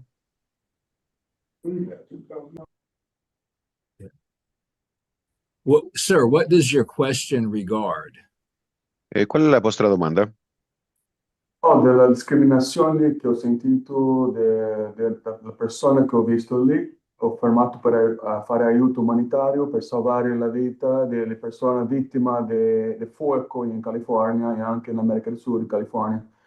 Io sono lavorando ingegneri sono da chiedere anche finanziari del governo federale perché mi aprire un'agenzia per salvare le vite delle vittime Sir, let the interpreter let us know what you have said just for a minute. Mr. Echevarria, could you let us know the nature of this question? This is the interpreter. It is not a question, it is a statement. Okay, I would advise you to remain silent, sir. Signore, io li chiedo di essere zitto. Voglio chiedere qualcosa, perché hai detto che io sono vittima, io sono la vittima. I mean, but don't I have a right to ask a question? I'm the victim here. Well, is it a question for me or the court? Ma lei può fare una domanda a me o al giudice? Al giudice, perché io sono la vittima, io sono lavorare per salvare la vita delle persone che sono in rischio adesso a California del fuoco che tiene lì. Tu ti puoi guardare il mio video su YouTube. I want to ask something to the judge because I'm the victim here. I'm here doing humanitarian work, trying to save people in California and South America. Well, sir, you have the right to address the judge, but I would advise you not to do so. If you wish to do that, it's against my advice. Lei può chiedere qualcosa al giudice, è il vostro diritto. Comunque, io come il vostro avvocato le dico di non farlo. Se lo fa incontro al mio consiglio. And Mr. Marcus, you will have the opportunity to fully adjudicate this matter down the road. This is just a bond hearing today. Good luck to you, sir. Signore, nel futuro lei potrà andare in processo e provare tutto questo che mi dice. Per il giorno di oggi solo si voleva parlare del tema della cauzione. Quindi per oggi siamo finiti. Si puoi chiedere che posso trasferirmi per la Sheffield, a Tennessee, dove hai più attenzione medica, perché io sono dal settore medico, voglio diventare 10 apparecchi elettronici per aiutare l'umanità in settore medico, diventare cose elettroniche, sono proprio esperto in elettronica, ingegneria e anche in salvare vita. Io non sono una persona male. Okay, alto. Yes, is there any chance that you could transfer me to Tennessee because they have better medical attention and also electronic devices? The thing is, I'm an expert in electronic engineering and I have devices that are going to help save the world and humanity. Good luck to you, sir. Who do we have next? Next we have, good afternoon, Your Honor. Good afternoon. Hold on, give me 1 second. If there's nothing further from for the interpreter, thank you. We appreciate your assistance this afternoon, sir. Thank you, sir. Okay. Yes, Officer Milton, good afternoon. Good afternoon. Position 23, Ms. Morgan, which is Attorney McLeod. Okay. Let me go ahead and address all the young ladies that are there at ACDC and also the ones that have newly arrived in courtroom 2. Good afternoon, I'm Judge Eric Morrow. This is the state court expedited accusation calendar that we are conducting by video. You have a right to remain silent. Anything you say can be used against you. You have a right to have an attorney present at these proceedings. If you do not have a private attorney, we're providing you with the assistance of a public defender or conflict defender this afternoon to assist you if you choose to utilize their service. Ms. Morgan, good afternoon. You have been charged in case 25 CR 004852C with theft by taking. Is there a history, Ms. Hardy? The last arrest was April 27th, 2024 out of Clayton County for battery. There's a total of 5 arrest cycles out of Georgia. Nothing further to report. Thank you. Mr. Sirocco? Thank you, Your Honor. So this incident took place August 1st of this year at 790 Magnolia Way in Atlanta. It's an apartment complex where the defendant lives. Where the victim lives. Defendant was witnessed and video recorded knocking on the front door of the apartment of the victim, Mr. Duantavius Aldridge, who I believe is online with us here. After knocking on the door, the defendant was seen removing the Ring doorbell camera. belonging to the victim and proceeded to leave with the camera. The defendant and victim have a child together, and the victim identified the defendant for law enforcement here. We have spoken to Mr. Aldridge. He confirmed he and the defendant are not in a relationship, they don't live together, and they do share that one child. He confirmed the events in the warrant, stated the defendant was upset because he would not allow her to take the things that he brought for their daughter. He stated they have had incidents in the past. I'm not sure what those incidents entail. Does not wish to have contact with the defendant and wants her to stay away from his residence there. We would ask the court sound for him when appropriate. State's recommendation here is a signature bond through pretrial services. Have no further contact with Duantavius Aldridge. Stay away from 790 Magnolia Way, Northwest Atlanta, and no drugs, weapons, or alcohol while out on bond. Thank you. Mr. Aldridge, if you would like to address the court, I need for you to unmute yourself and raise your right hand for me.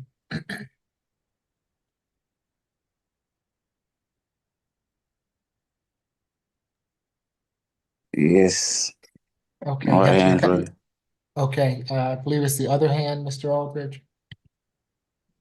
Do you swear or affirm the testimony you're about to give before this court will be the truth, the whole truth, and nothing but the truth? Yes, sir. Okay, you can place your hand down. What would you like to tell the court?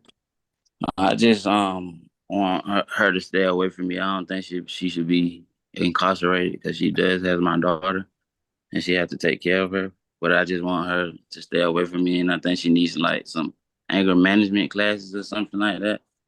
Because it's like the several incident that she don't came in my home and stolen things from me. Even when I allowed her to stay with me when she was homeless at one point, she stole from me, and I don't appreciate that, especially when I take care of my daughter. So I just rather like handle things through court with my daughter and just have her stay away from me, and she just need to stop with all the threats. That's it. But I don't feel like she should be incarcerated or anything. Thank you for being here this afternoon, Mr. Aldridge. Thank Your you. Honor, given that, we would ask for anti-theft and anger management as well. Ms. McLeod? Good afternoon, Your Honor. Afternoon. I do not think any anti-theft or even anger management is necessary here, Your Honor. My client tells me that the camera was right there. She did not move it away from there at all. So I'm sure the alleged victim must have seen that his camera is there. We're okay with no further contact. And we're okay with the signature bond. Nothing further, Your Honor. And the state would just reiterate this was captured on camera, with it being a camera that was taken. Okay, there's another person that wants to speak on this matter. I don't know who this is that desires to speak, ma'am. But you can place you have to unmute yourself if you want me to hear you.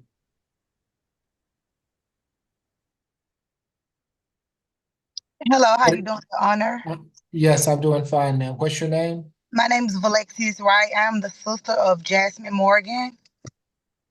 Okay. Do you swear from the testimony you're about to give before this court be the truth, the whole truth, and nothing but the truth? Yes. Okay, you can place your hand down. Man, we're not going to litigate this matter today. This is just a bond hearing. So if you have anything that, based on the state's recommendation, there will be a signature bond. So if you have anything that you want to add to that, then I'm happy to hear from you. But if you have something that's more expansive, then you'll have to wait until a later time, when this can be fully litigated. Okay, I didn't want to. Yes, sir, Okay. I understand. Yes, ma'am. I was just saying the same thing, that the ring camera wasn't taken, and I just feel like it was out of anger from his side, just mad, nothing more. I don't think she need any anger management or nothing. And I don't feel as if she should have been arrested, but I'm thankful that she does have a signature bond because it wasn't stolen. Thank you for being here this afternoon, ma'am. Thank you. As such, will be a $2,000 signature bond through pretrial level 1. No further contact with Mr. Aldridge. Third-party transfer of any minor children for visitation.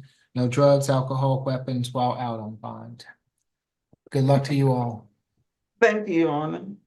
You're welcome. Who do we have next?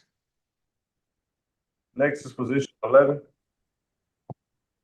Fentes.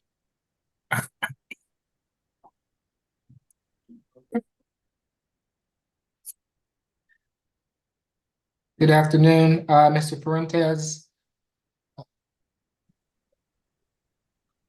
Ms. Fuentes, excuse me. You have been charged in case 25 CR 004851C with simple battery family violence. Is there a history? No, Your Honor, this is the first arrest. Thank you. Ms. Falk? Yes, Your Honor. This happened on August 15th, 2025 at 497 Oak Drive in Atlanta, Georgia. The incident occurred with John Usher, who is the father of the same child as the defendant. In this case, if I may just have one moment, just double check something. Okay, there were jail calls on this one. Okay, in this case, Mr. Usher stated that he got into an argument with the defendant. He was cursing. She became upset because he was cursing in front of the child, pulled him down by his hair, and did kick him in the face. He did not have any visible injuries. I will state that the defendant did admit to the police that she kicked him in the face. That is also reflected in the jail calls, where she again reiterated to the defendant that she told police that she had kicked him in the face. We do see that this is her first arrest.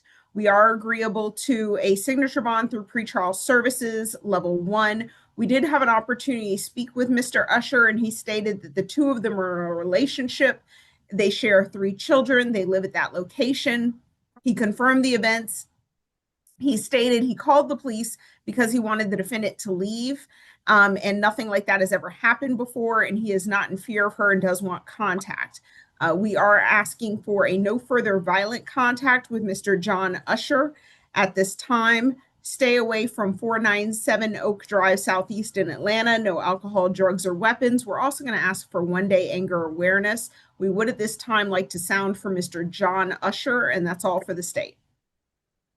Mr. Usher, if you would like to address the court, I'll need for you to unmute yourself for me, please. Yes, sir. How you doing? I'm doing well, thank you, sir. If you can raise your right hand for me. Do you swear or affirm the testimony you're about to give before this court will be the truth, the whole truth, and nothing but the truth? Yes, sir. Okay, you can place your hand down. So what would you like to tell the court? I didn't want her to get arrested. I just wanted her to leave on the property, until she calmed down. That was all. We do have kids together. I don't mind if she come back to the property. As far as this being the first time it happens, I'm not scared or in fear of anything. But yeah, I just want her to come on. Thank you for being here this afternoon, Mr. Usher. Yes, sir. Mr. Bartels? Yes, thank you, Your Honor. We would concur with the state's recommendation on the signature bond with a no further violent contact order in accordance with Mr. Usher's wishes. I am advised that Ms. Fuentes is employed by the federal government full-time. She is on maternity leave, I'm told, because she is due to give birth in 7 days. She is from New York originally, but has been in the metro Atlanta area, I'm told, for approximately 10 years. Nothing further from defense, Your Honor. It will be a $2,000 signature bond through pretrial level 1. No further violent contact with John Usher. 3 days of anger awareness. No drugs, alcohol, weapons while out on bond. Hey, thank Good you. luck to you. You're welcome. Good luck to you, ma'am. Next, we have position 1, Miss Alston. Okay. And the young lady on the iPhone here who's moving around and chewing the gum, this is a official court session. I'm happy to have you here, but you're gonna have to take that gum out or go off camera, okay? Thank you, ma'am. Ms. Austin, good afternoon. You have been charged in case 25CR004844C with simple battery and battery family violence. Is there a history, Ms. Hardy? The last arrest was April 1st, 2025 out of Clayton for battery, simple assault, and terroristic threats and acts. That's their only arrest cycle, nothing further. Thank you. Ms. Paul? Yes, Your Honor. This happened August 17th, 2025 at 5035 Cottage Grove Place in Union City. Officers spoke with Miss Allyric Riley, who is the 17-year-old sister of the defendant. When they spoke with her, she stated that she was preparing to leave for work. She had her flashlight on her phone looking for her work hat. She approached the couch where her sister was laying down, and the defendant became aggravated, asked her to remove the light from her face, and a verbal dispute ensued, which then became a physical assault when the defendant punched Miss Riley in the face, and they began fighting. The defendant also broke a vase, which caused glass to shatter, and threw wall decor at Miss Riley, striking her in the face, leaving visible marks below her eye. We did have an opportunity to speak with Miss Riley's mother, Miss Alston, who stated that the victim and the defendant are both her daughters. They live at the location. She stated she came in while they were fighting, attempted to break up the fight. A wall decoration fell. The defendant picked it up and threw it at Miss Riley, causing scratches under her eyes. She stated there have been verbal altercations in the past, but this is the first time it has turned physical. She would like no violent contact, and she said the defendant is planning to stay with a friend, but she does not want to stay away at this time from the residence.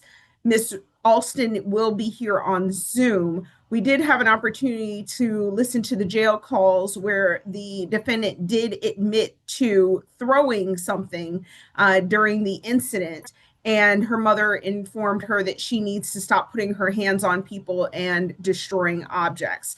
She also says that her sister only got hurt because she threw something.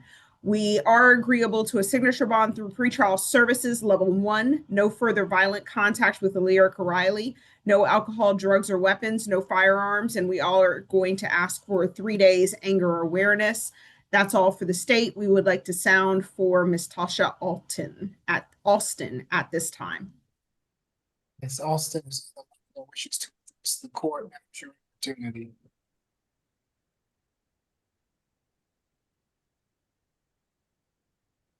Good afternoon, Your Honor. Yes, ma'am. Good afternoon. If you can raise your right hand for me, please. Do you swear or affirm the testimony you're about to give before this court be the truth, the whole truth, and nothing but the truth? Yes, Your Honor. Okay, you can place your hand down. Thank you, ma'am. What would you like to tell the court? I would just like to address the court. I am in agreement with what the state is recommending. Both of the people involved are my daughters, and yes, they did get in a fight. Yes, they have had verbal altercations, like you said, in the past, but they've never been physical. That's her baby sister. She does love her, and vice versa. I couldn't tell you what would make it turn physical all of a sudden. I do believe that Tajay is depressed because she is going through a hard time right now, and I'm trying to assist her through that. So I was asking, I do in agreements with the anger management, or also some counseling for her depression, to bring her out of that. But other than that, I'm in agreement with that. I'm definitely in agreement with that no violent contact, because Tajay does need to learn, how to channel that, energy that she's having, other than putting her hands and making it become physical. So that's all I wanted to add. Other than that, she'll be good to come home, as long as that violent order, and long as she goes to her 3-day management, whatever y'all give her, and also some sort of counseling and therapy, for her depression. Okay. Thank you for being here this afternoon, ma'am. Thank you. You're welcome. Mr. Bartels? Yes, thank you, Your Honor. We would be in concurrence with the recommendation for the signature bond and the no further violent contact. I'm advised that Ms. Alston works 2 jobs at Walmart and FedEx, and she's lived in the metro Atlanta area for approximately 19 years, and she clearly does have ties to the community. So nothing further from defense. Okay. For the battery family violence will be a $2,000 signature bond through pretrial level 1. The simple battery, $1,000 signature bond through pretrial level 1 makes for a total of a $3,000 signature bond through pretrial level 1.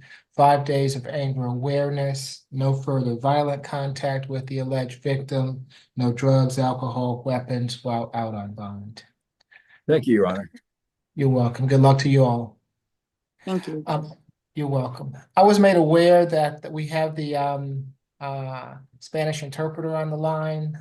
I didn't know if you all could make accommodations. We have to, Your Honor. we do Good have, afternoon. sorry. Go ahead. We do have to have enough deputies to be able to cover one courtroom and to put me in the other courtroom, but if the defendant goes over there with me, we need one more deputy. Okay, well, you all work it out, and when you have, just let me know. We'll be with you. Thank you for being here this afternoon. Next is Yes, Your Honor. Calbertt. Yeah. Tell me again. Position 5, Your Honor, Calvert. Okay, thank you, Ms. Wong. Not a problem.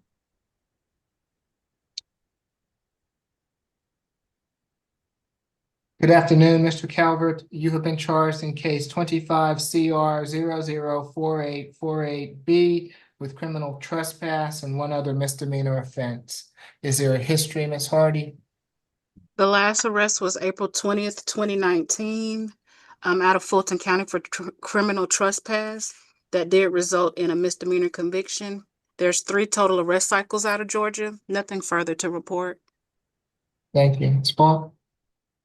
Yes, Your Honor. There are two locations in this particular case. One was in front of the U-Haul, and then one is the Chevron station. So one location is 4485, which is the Chevron station, and one is 4540, which is the U-Haul. Both are on Washington Road. So the officers spoke with the employees at those locations. They spoke in particular to a witness, Mr. Johnny Durham, who stated that he observed the defendant at 4540 Washington Road. He told the defendant to put his clothes back on. The defendant did so and then walked over to enter the U-Haul. And Mr. Dunham stated he went into the U-Haul to contact authorities and returned outside, saw the defendant defecating, and then Mr. Durham's 15-year-old daughter also saw the act.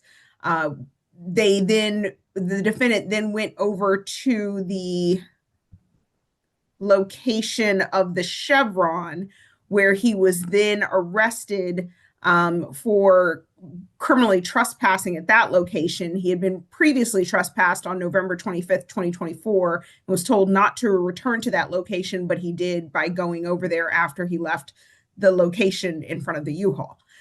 The defendant, as you've heard, has 3 previous criminal trespasses. The most recent is 2019. He currently has a $2,100 surety bond, $1,500 on the PI, $600 on the criminal trespass. Those are preset bonds. We're asking they remain as set. And we're asking for a stay away from 4485 Chevron and 4540 U-Haul on Washington Road in East Point. No alcohol, drugs, or weapons. And finally, we are requesting a social worker visit. We do ask the defense to stipulate. Oh, apologies, Your Honor. We have no witnesses. Wrong calendar. Wrong calendar. We have Wrong no calendar. witnesses we would like to sound for. That's all for the state. Mr. Bartels? Yes, thank you, Your Honor. I have spoken with Mr. Calbertt. He did indicate that he would actually like to talk to a social worker to get some help finding a place to stay. So I'll make a note of that. I do believe that this incident is a function of him not being housed at this time and not anything else. He indicates that he would like to ask the court for a signature bond. He does appear to have a minimal history, just from what I'm aware of. If the court decides not to do that, we would just ask for a $500 good bond on each charge. He indicates he's lived in Georgia for about 15 years, and he does have family in the metro Atlanta area, including his sister, and nothing further at this time. Well, Mr. Bartels, I am going to require a social worker visit, and if you all can assist him, I also, the SAP calendar that would be September 2nd, but I'll put him on the August 26th. That's my next SAP calendar a week from tomorrow. So if you'll Yeah. have the social worker give me a report at that time, I'll reconsider the bond possibly. But for now, it'll be a $250 good bond on each charge, makes for a total of a $500 good bond. A social worker visit to assist with housing or whatever else is necessary for Mr. Calbertt. Stay away from the U-Haul and the Chevron on Washington Road, and no drugs, alcohol, weapons while out on bond. Okay, thank you, Judge. Okay. Good luck to you, Mr. Calbertt. Next, we have position 2, Ms. Baldwin. Good afternoon, Ms. Baldwin. You have been charged in case 25 CR 004845D with criminal trespass and damage to property. Is there a history, Ms. Hardy? This is the first arrest. Ms. Falk? Yes, Your Honor. This incident happened on August 15th of 2025 at the home of Dedrick Franklin, which is 3254 Kenilworth Drive in East Point. The two of them are ex-spouses, apparently, according to the warrant information, and she went to his residence while he was at work. She had no visitation rights at that time. She did kick and damage the front door of the home. This occurred around 12:32 a.m. And he noticed once he returned at 1:56 a.m., he then went through his Ring surveillance footage and saw her kicking the door. She did also send several messages stating she would damage the front door by kicking it again if he did not comply by answering the door. So even if we were to ignore the video evidence, she did us a favor by calling him and leaving a message and, confessing to the crime. The defendant has one arrest. We did have an opportunity to speak with Mr. Franklin. He stated that they are not in a relationship, they do not live together, and they share no children, and that he had picked the defendant up and taken her to the hospital on August 8th and told her that she could stay with him for the weekend, but when he went to work, she had to leave.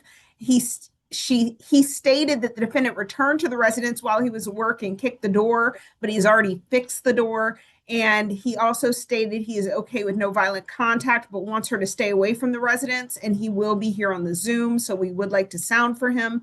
We are agreeable to an SOB through pretrial services level 1. No further violent contact with Dedrick Franklin. Stay away from 3254 Kenilworth Drive in East Point.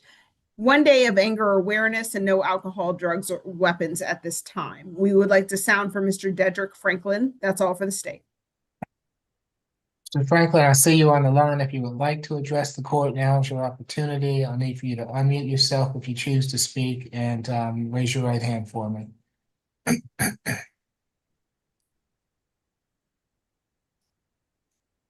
Swear affirm the testimony you're about to give before this court will be the truth, the whole truth, and nothing but the truth? Yes. Thank you. You can place your hand down, sir. What would you like to tell the court? I just want to tell the court that Destiny, she is no harm to me at all. I'm sure this is a lesson learned for her. She's never done it like this and never will. She has 2 kids at home that she really has to be there for. I am her help system, and I will like to continue to help Destiny. I do not want to see her incarcerated. She is no danger to me at all. That's all I want to say. Okay. Thank you for being here this afternoon, sir. Yes, Mr. Bartels? Yes, thank you, Your Honor. We would concur with the recommendation for the signature bond. I don't believe their spouses, their ex-spouses. That's what Ms. Baldwin said, that they haven't been married. I'm not sure why that's in the report. But she did indicate that she was working for a while at FedEx as a package handler. She was laid off with that. She is looking for another job at this time. She has family in the metro Atlanta area, including her mother and her sister. Again, we would just ask for a signature bond with appropriate conditions and nothing further. Will be a $2,000 signature bond for pretrial level 1. 3 days of anger awareness, no further violent contact with Mr. Franklin, stay away from the incident location, no drugs, alcohol, weapons while out on bond. And Judge, Good luck to you both. I'm Yes, sorry, Mr. Bartels. she did indicate that she had some property, or she believes she had some property there. So if there's a stay away, we would just ask that she could go back once with a police escort. She can go back to the incident location on one occasion with law enforcement to retrieve any belongings. Okay, thank you, Judge. You're welcome. And Your Honor, Mr. Franklin has his hand up, and I would ask, I missed the amount. Can you give me the amount again? Yes, 2,000. Thank you, Your Honor. Okay. And Mr. Franklin, did you have something further? Mr. Franklin, you'll need Yes. to unmute. Okay. Yes. Can you hear me? Okay, great. Yes, sir. Go ahead. I do have a job for her lineup. She get out. Like I said, I continue do want to help. I just want to non-violent contact with Ms. Baldwin. Okay, that's what I ordered. Okay. Okay. So, but it was my understanding that she has some property at your place, so I'm gonna allow her to come back on one occasion with law enforcement to retrieve that property, okay? Yeah, that's perfect. Okay. Okay, very good. Thank you, sir. Have a good afternoon. Thank you, sir. Next is position 6.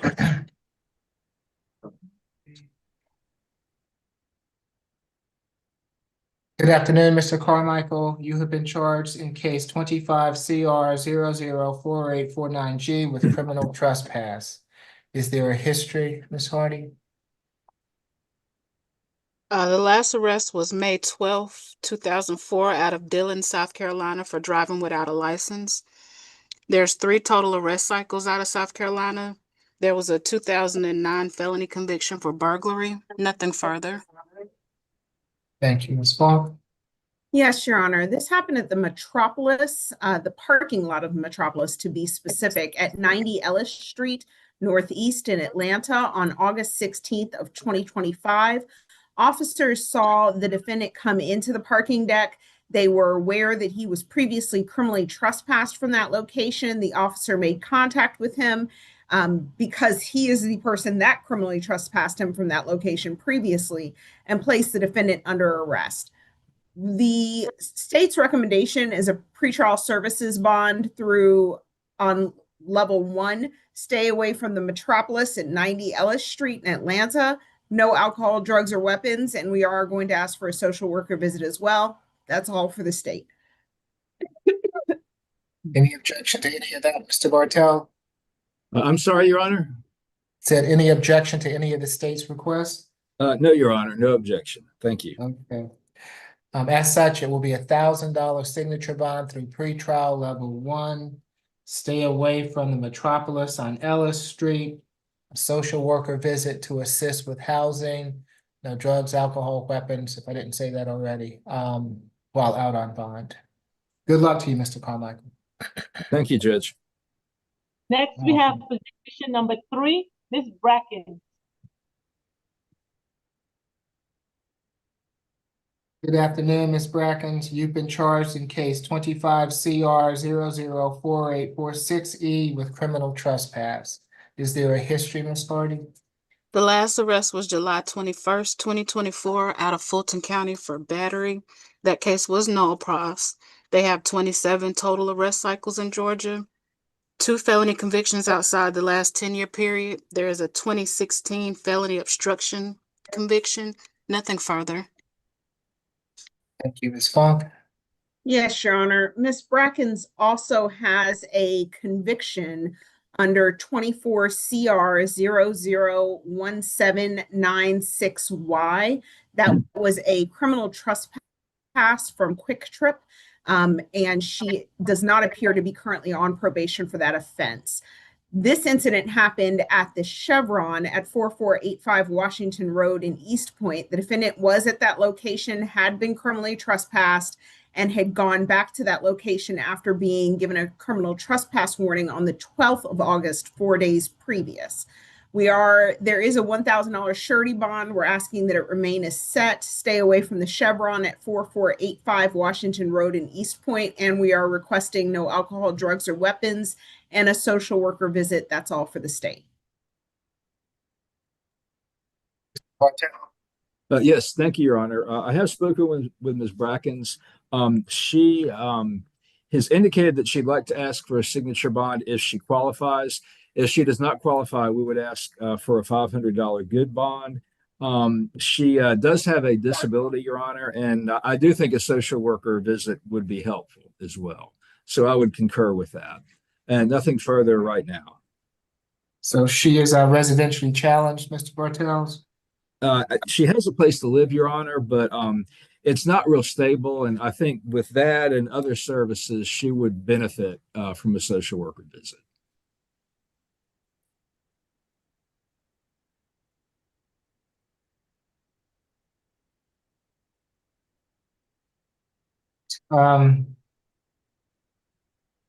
It will be $1,000 good bond, social worker visit to assist with housing if necessary, stay away from the Chevron on Washington Road, no drugs, alcohol, weapons while out on bond.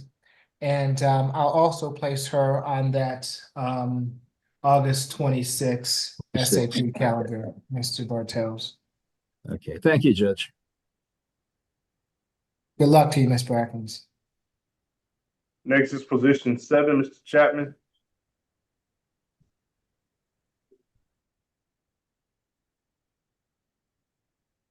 Good afternoon, Mr. Chapman. You have been charged in case 25 CR 004862D with 2 counts of battery and 1 count of simple battery. Is there a history, Sardi?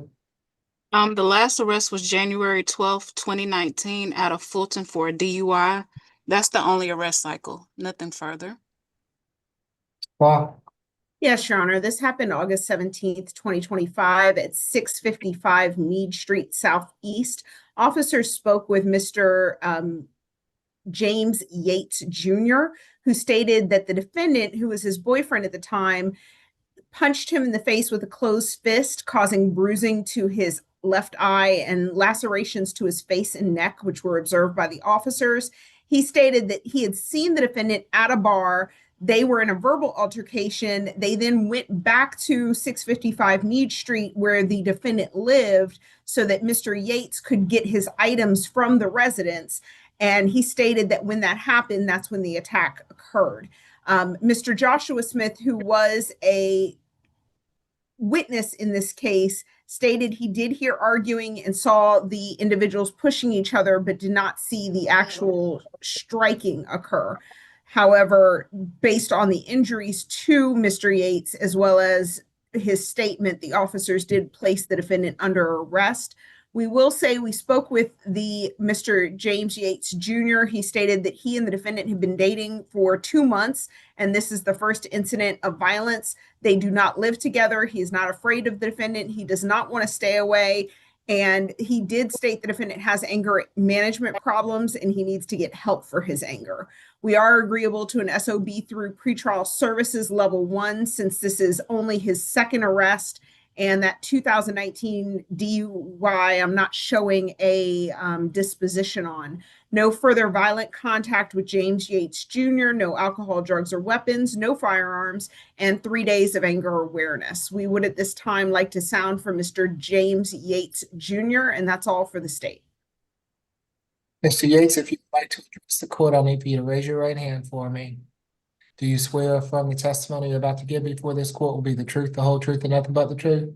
Yes, sir. Okay, you can place your hand down. What would you like to tell the court, sir? It's going to kind of restate what she said. I'm not afraid of Mr. Chapman. I'm not worried about if he gets out. He's going to, hunt me down or anything of that nature. Have no problem with further contact as long as it's not violent. It's up to him. I'll let him do that if he wants to. But I don't see him at any risk whatsoever. It was a one-time thing. It's never happened before. And my main goal here is not the charge, not making sure, he goes to jail or anything.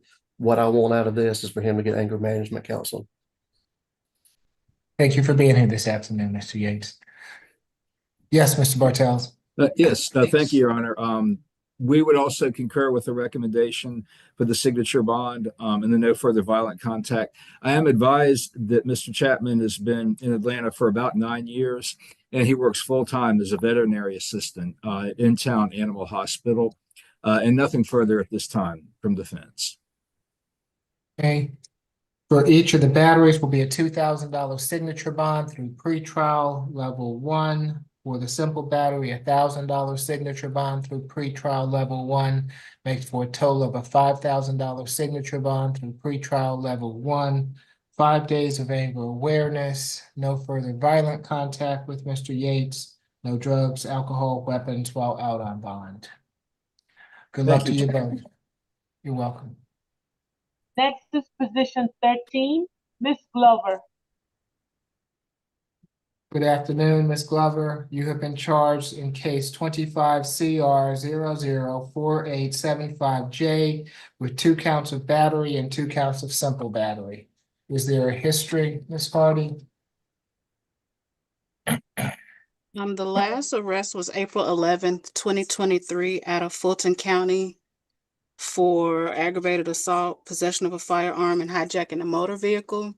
That case is open under 25 SC 002266. There's 11 total arrest cycles out of Georgia. There was a misdemeanor conviction in 2023 for battery family violence. Nothing further to report. Ms. Parker? Yes, Your Honor. This incident happened on August 16th, 2025 at the Welcome House at 234 Memorial Drive.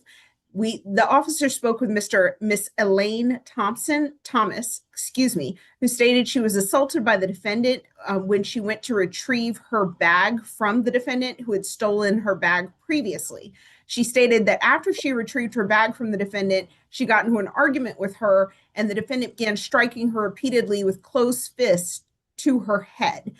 Miss Thomas, as a result, suffered a swollen eye and a visible knot under her left eye, and she stated ultimately the defendant pushed her to the ground and then fled the scene. The officers drove to the Greyhound bus station and observed the defendant at that location.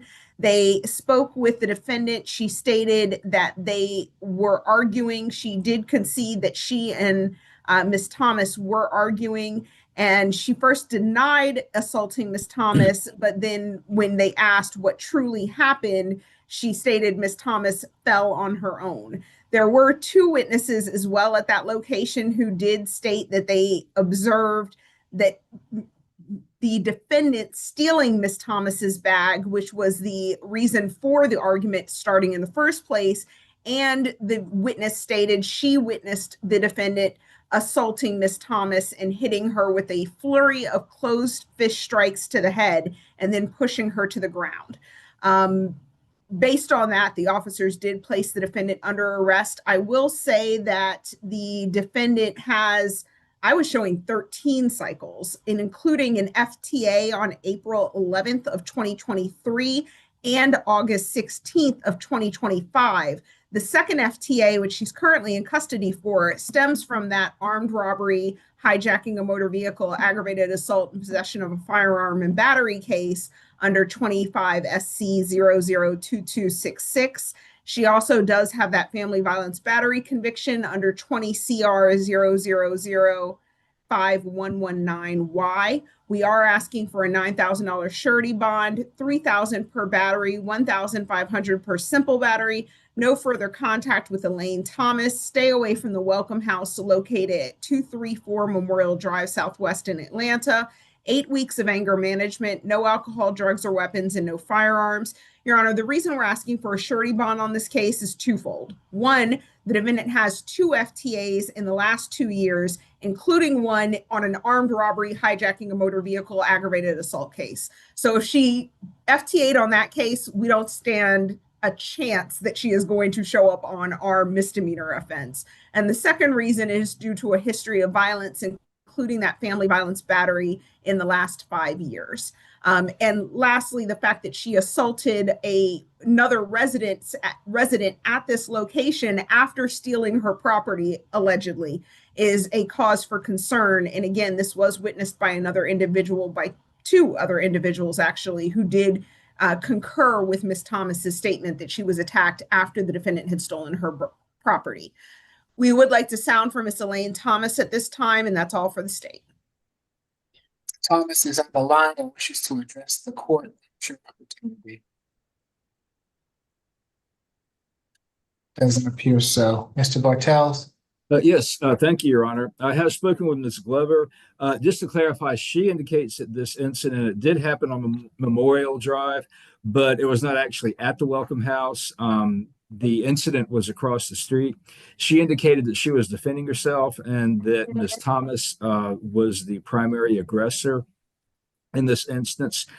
She indicates that she was working full time at the Waffle House. She was laid off from that job, but she is looking for another one. I'm also told that she has lived in Atlanta all of her life and has extended family in Atlanta. So she does have ties to the community. There are 4 charges. I do believe, I mean, I know the state can charge in the alternative, but they would be duplicate charges or lesser included offenses because they're in the same alleged incident. So, given all that, we would ask for a $300 good bond on each charge for a total $1,200 surety bond. Nothing further. Okay, for each battery will be a $1,500 good bond. For each simple battery, a $500 good bond. Makes for a total of a $4,000 good bond. No further contact with Ms. Thomas. Stay away from the incident location. No drugs, alcohol, weapons while out on bond. Good luck Thank to you, you. Ms. Butler. Let's see, have we placed courtroom 1 and Madam Interpreter into the breakout room yet? Your Honor, we're finished. We're ready. Oh, you all, okay. So would you all like for me to take that case next? Yeah, that's fine for 27, Judge. 27, okay, thank you. And I also see, Your Honor, Cliff Williams on Zoom, so I believe he's going to be the attorney for one of the people I thought was going to be mine. I'm wrong. okay. Madam Interpreter, are you with me? Yes, Your Honor. Okay, Give me yes. 1 second. Okay. Let me just move some. Yes, I'm ready, Your Honor. Okay, if you raise your right hand for me, do you swear or affirm that you will interpret from English to Spanish and Spanish to English to the best of your ability? I do. Thank you. Good afternoon, Mr. Rivera. You have been charged in case 25 CR 004861A with battery family violence and 2 counts of simple battery family violence. Buenas tardes, señor Rivera. Usted está aquí por el caso 25 CR 004861A. Tiene la acusación de agresión, violencia doméstica y 2 cargos de agresión simple. Is there a history, Ms. Hardy? Están preguntando su historial. The last arrest was December 12th, 2020 out of Roswell for a DUI. El último arresto fue el 12 de diciembre del 2020 por manejar o conducir bajo la influencia de alcohol o DUI.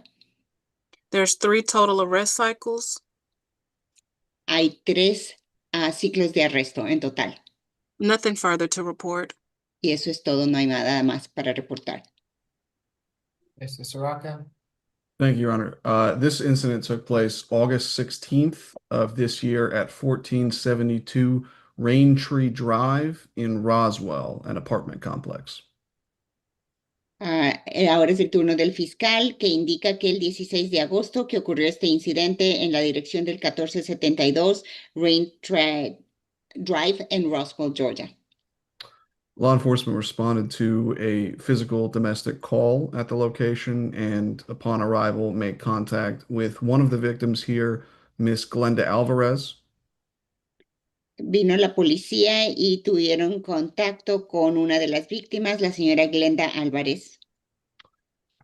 Officers noted she was visibly upset and hysterical when they made contact, and she explained that the defendant, her son who lives with her there, appeared to be intoxicated and was confrontational, bothering a neighbor. Y cuando le preguntaron, ella indicó que el hijo que vive con ella parecía estar intoxicado y que estaba molestando a un vecino. When Alvarez told the defendant to stop what he was doing, he became incredibly enraged and started to strike her in the head.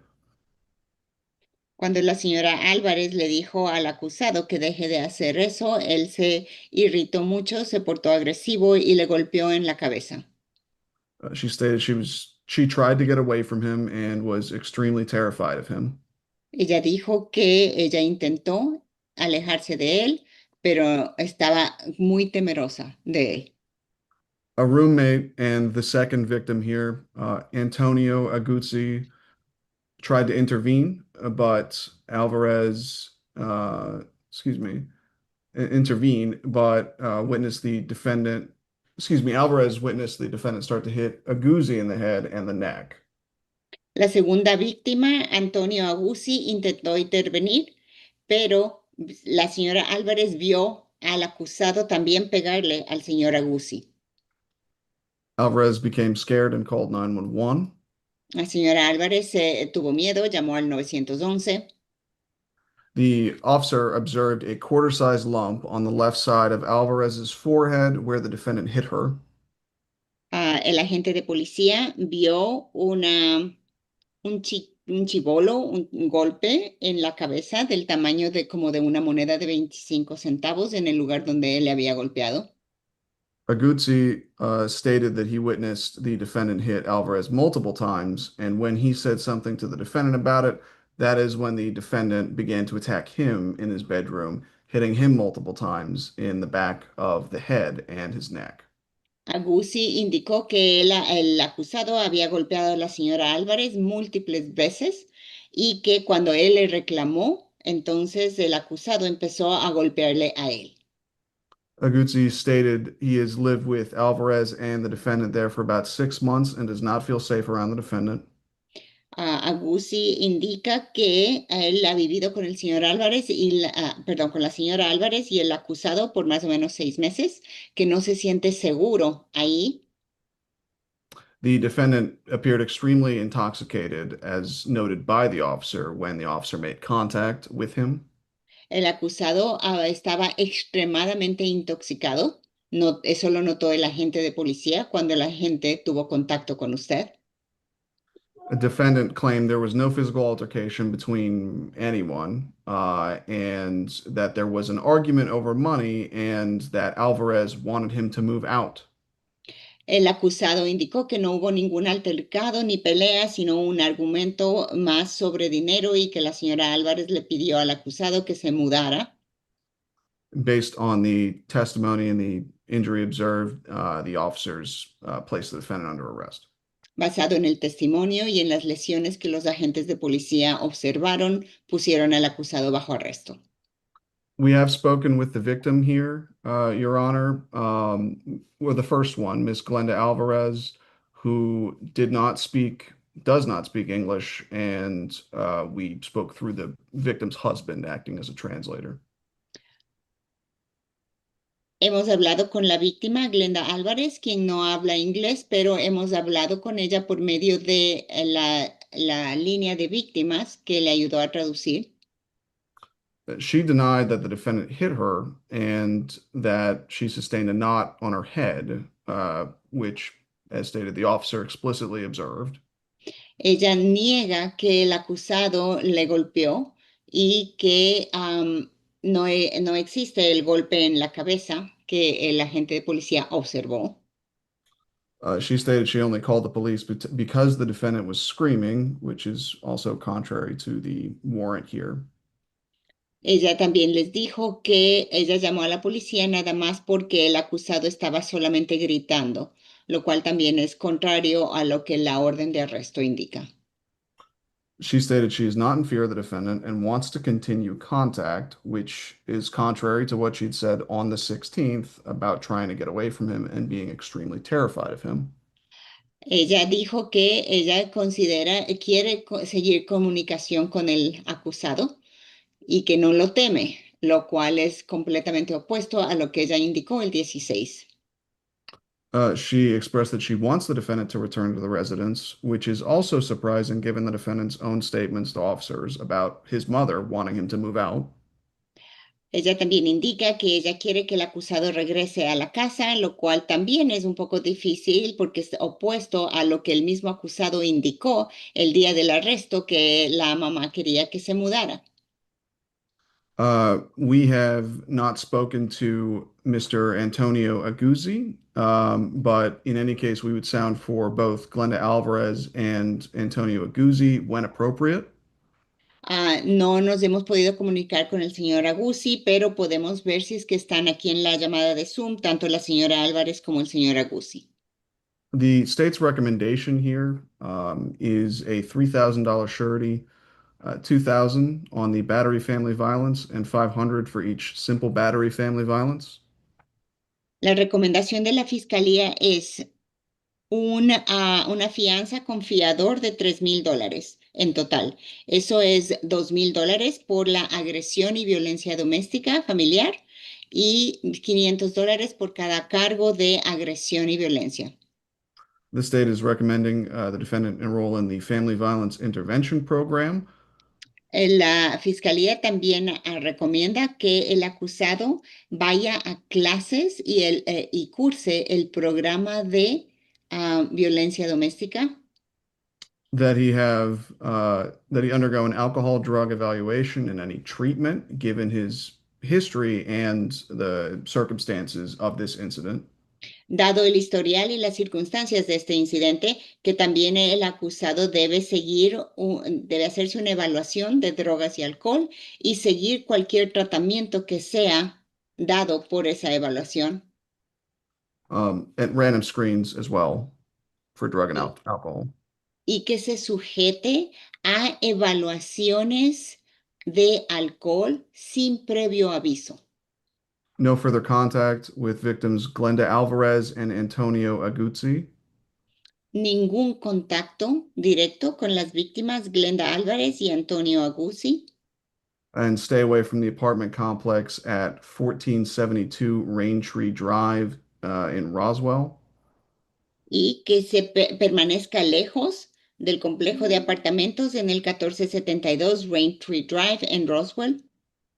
And we ask for this not just for Miss Alvarez, but for Mr. Aguzzi, whom we have not spoken with, and we're concerned for his safety as well.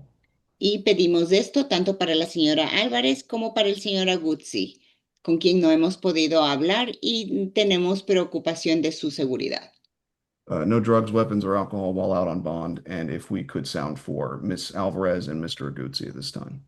Y no puede tener, poseer ni usar drogas, alcohol ni ninguna arma durante todo el periodo que se encuentre bajo fianza. And Your Honor, I'll go ahead and sound. Si la señora Glenda Álvarez o el señor Antonio Aguzzi se encuentran en la llamada de Zoom, por favor abran su cámara y su micrófono. La señora Glenda Álvarez y el señor Antonio Aguzzi. Doesn't appear that they're with us. Mr. McLean?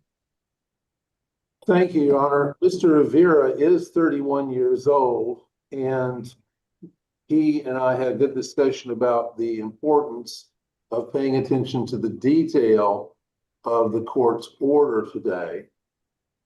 Ahora no se encuentran presentes esas personas y ahora su abogado defensor indica que el señor Rivera tiene 31 años de edad y han tenido una conversación sobre los detalles importantes y poner atención a los detalles importantes de las órdenes judiciales. We're going to make a bond request in a moment, but it is, I should say, Mr. Rivera's intention, as soon as he leaves this jail, within a week or two, he will hire counsel and will pay attention to all details of the court's order. Vamos a pedir pronto una fianza específica, pero queremos decir que el señor Rivera va a tiene la intención de tener un abogado, contratar un abogado en las 2 semanas después de salir de la cárcel para que lo represente y poner atención a todos los detalles de la orden judicial. I believe he also understands, Your Honor, that to the extent that he's accused of something involving alcohol, he is asking the court to consider that the DUI case was 5 years ago and he will go get the ADET.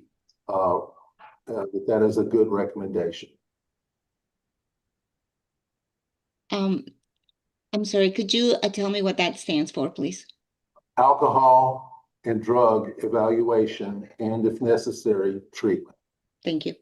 Entonces, también está pidiendo su abogado que tome el juez en consideración que el cargo, la acusación de manejar bajo la influencia de alcohol fue hace 5 años atrás y que estarían de acuerdo a el programa de evaluación y tratamiento de drogas y alcohol.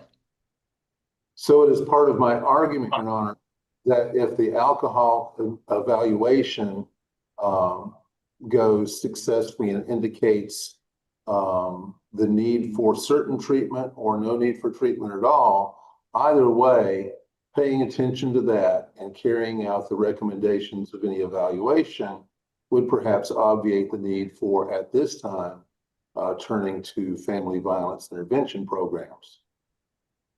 Y que entonces su abogado dice que el ir al tratamiento y a la evaluación de drogas y alcohol y cualquier tratamiento que diga, determine esa evaluación, el resultado de la evaluación, entonces a lo mejor ese puede mediar a que no tenga que cursar un programa de violencia doméstica en estos momentos.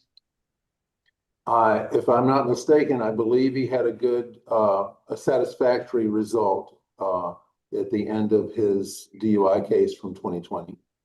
De lo que yo me acuerdo, él tuvo un final satisfactorio en el caso de manejar bajo la influencia de alcohol del 2020. So that indicates he will be successful in paying attention to any bond conditions here as well.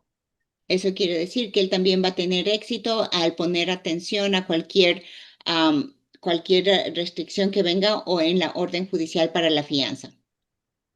Considering the charges and considering what I have argued, we would ask the court to consider a signature bond if that is possible, Your Honor. Considerando las acusaciones y lo que he dicho y argumentado, vamos a pedirle a la corte, si es que es posible, su señoría, una fianza únicamente con la firma bajo palabra de comparecer. He does work in the plumbing industry and he is a high school graduate. Él terminó la escuela, la preparatoria y es plomero. Thank you. Gracias. For the battery, it will be a $2,000 good bond. For each of the simple batteries will be a $500 good bond. Makes for a total of a $3,000 good bond. No further contact with the alleged victims. Stay away from the incident location. He can go back to that location on one occasion with law enforcement to retrieve any belongings. Alcohol, drug evaluation and treatment. No drugs, alcohol, or weapons while out on bond.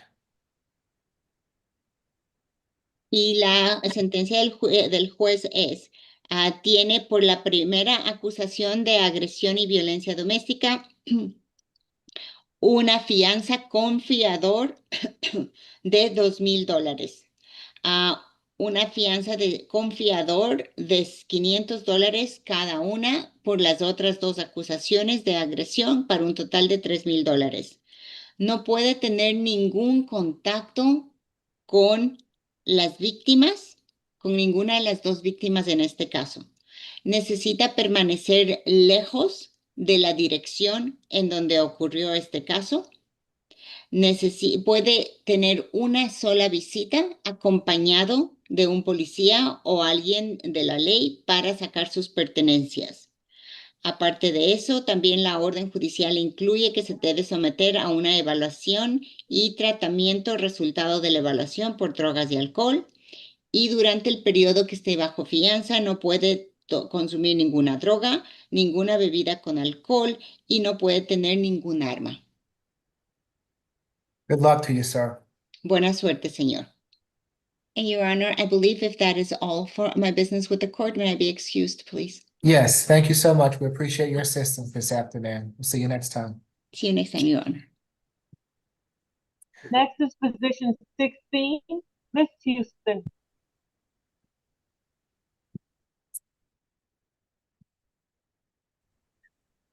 Good afternoon, Ms. Houston. You have been charged in case 25 CR 004859G with driving under the influence of alcohol, endangering a child by driving under the influence of alcohol, possession of an open alcohol container, and child or youth restraint not properly used. Is there a history, Ms. Hardy? The last arrest was July 28th, 2018, out of Atlanta for a DUI. There's 8 total arrest cycles out of Georgia. Nothing further to report. Ms. Falk? Yes, Your Honor. Just to give you a little more background on that history, I did look up some of that information. The 2018 DUI reckless and speeding was null prost. She did plead nolo in a 2017 speeding and reckless driving. And she also has a 2012 DUI per se conviction. The rest of her 9 cycles were almost exclusively driving offenses. In this particular case, Your Honor, this happened on August 16th at 11:42 p.m. Officers observed a toddler standing upright in the backseat of a moving vehicle, a Toyota RAV4, traveling on south on Fulton Industrial Boulevard. The officer then blue lighted the vehicle, stopped on the vehicle on Wendell Drive near the intersection, approached the driver's side, spoke with the driver. The officer could see that the child was not still at that point not properly buckled in a seatbelt. While speaking to the defendant, he could smell the strong odor of alcoholic beverage coming from inside the vehicle, and asked the defendant to step outside. He then spoke with her, asked if she had had any alcohol that evening. She stated no. She then changed her response and stated yes, and stated her mother had poured alcohol on her shirt, and that's why she smelled like alcohol. However, her eyes were also bloodshot and watery, and the odor of alcoholic beverage was not only on her person, but coming from her breath as well. The officer did ask her to perform a series of field sobriety tests. She did not pass the HGN, had several indications on the walk and turn and on the one-leg stand. The officer also saw a half-empty liter bottle of Tito's vodka on the floorboard near the gas pedal, and in the cup holder of the driver's seat was a styrofoam cup with a odor of an alcoholic beverage. The children and the vehicle were released to a family member, and the defendant was charged accordingly. I will state, Your Honor, the state has some real serious concerns here, particularly the fact that you have allegedly a mother of a children who is driving under the influence. It is 11:42 at night when the officer pulled her over, and there are children in the car who should be at home asleep, not in a car and unsecured, where there could have been an accident and those children could have been harmed. That, combined with her pretty abysmal driving history, is why the state is asking for a surety bond. We're asking for a $6,000 surety bond on this case, $2,000 on the DUIs, $500 on the remaining counts, no driving unless to work, medical, or legal appointments, no alcohol, drugs, or weapons. And we also would request a parenting course. We would like to sound for, well, actually, we do not have anyone we would like to sound for at this time. That's all for the state.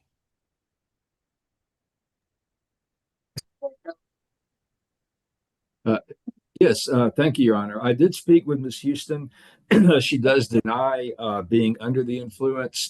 We don't have a video, of course, so it's impossible to talk about her behavior or what she did on the field sobriety test. I will note that there's not any allegations of any erratic driving or moving violations, aside from the first 2 charges.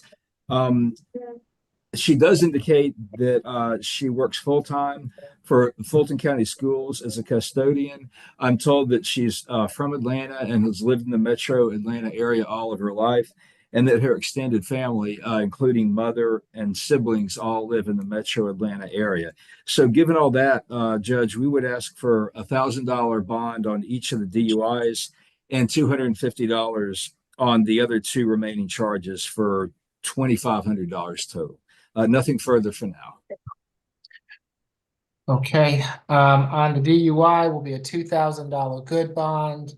On the endangering, a $500 good bond. On each of the other charges, a $250 good bond. Makes for a total of a $3,000 good bond. I want her to undergo ADET, take a parenting class, and no drugs, alcohol, weapons while out on bond. Thank you, Judge. You're welcome. Good luck to you, Miss Houston. Next is position 17, Mr. Johnson. Good afternoon, Mr. Johnson. You have been charged in case 25 CR 004855G with loitering and prowling and willful obstruction of law enforcement officers. Is there a history, Ms. Hardy? The last arrest was March 23rd, 2025 out of Clayton County for a probation violation. There's 12 total arrest cycles with arrests out of Georgia, Virginia, and Massachusetts. There appears to be a hold out of Chesterfield, Virginia for a violation of court order. The date of that is March 3rd, 2021. There is a felony conviction in 2022 for financial transaction card theft, possession of cocaine, and criminal attempt to commit a felony. Also in 2024, burglary. And it appears that they're on probation on that case. The number is 24 SC 000431. Nothing further to report. Thank you. Ms. Falk? Your Honor, that burglary, he received a sentence of 3-1, and that sentence was issued on, it was issued in 2025. He currently has a jail hold on that for a probation violation, and he also has a February 7th, 2025 theft by shoplifting conviction out of Atlanta Municipal Court. This incident happened on August 16th, 2025 at the Community Odyssey Villas at 605 Spencer Street Northwest in Atlanta. Officers were called out in regards to a suspicious person. The officers spoke with Miss Jacqueline Williams, who stated at around 6:30 a.m. she received a notification from her Ring camera that a person was detected. She observed the defendant standing at her door for 3 minutes. She asked him why he was present at her door. He stated he was delivering a package to Ashley, but she stated a person by that name did not live here. He then left on foot. At 6:10 a.m., Miss Jasmine Ward received a notification from her Ring camera that a person was standing in front of her door. She observed the defendant wearing, again, the same thing, a white Puma shirt and orange bottoms that Miss Williams observed. She asked why he was at her door. He stated to deliver a package to Ashley. She stated there was no Ashley residing there. And once she stated she was going to call the police, he then ran down the apartment stairs from her unit and left on foot. The officer was able to detain the defendant who tried to flee from him. He did show that he had a warrant for a probation violation. And when questioned, he claimed he was visiting a friend named Ashley, but when the officers asked him to call her, he said he couldn't. Additionally, it does not appear the officer observed him with any sort of package, which makes us all the more suspicious. But I guess given that he has a 25 conviction for burglary in the first degree, potentially not as suspicious. The state's recommendation on this case is a $3,000 surety bond, $2,000 for loitering and prowling, $1,000 for the obstruction of law enforcement officer. No further contact with Jacqueline Williams and Jasmine Ward. Stay away from the Community Odyssey Villas located at 605 Spencer Street Northwest in Atlanta. That's all for the state. We would like to sound for Miss Jasmine Ward or Miss Jacqueline Williams if either of them are here today and would like to speak. Either of those individuals are with us this afternoon and wish to address the court. Now is your opportunity. Doesn't appear so. Mr. Bartels? Yes, thank you, Your Honor. I have spoken with Mr. Johnson and reviewed the paperwork or what discovery there is. He indicates that he was born in Atlanta and raised here, so he's lived here all of his life.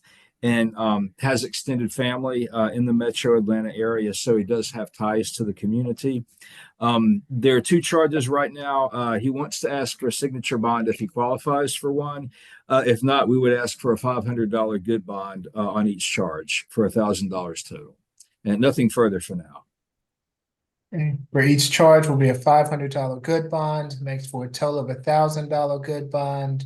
No further contact with the alleged victims. Stay away from the incident locations. No drugs, alcohol, weapons while out on bond. Good luck to Thank you, you. Mr. Jackson. Welcome. Next is position 24, Miss Muse.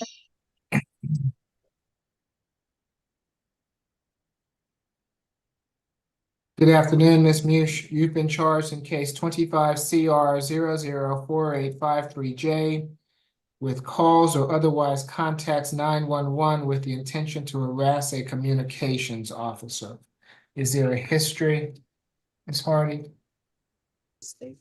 Yes, Your Honor, the last arrest was January 15th, 1997 out of Athens for driving while license suspended or revoked. There's 3 total arrest cycles. Nothing further to report.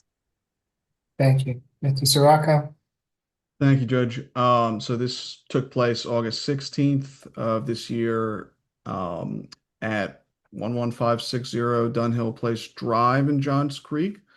The defendant had initially called 911, identifying herself as Melania Trump to the call taker, wanting to go to the salon, she stated, because she believed her family was deceased at the location, stated there was a huge party at the salon, stated that a certain celebrity is going to let her family die and she needs her hair done by 5.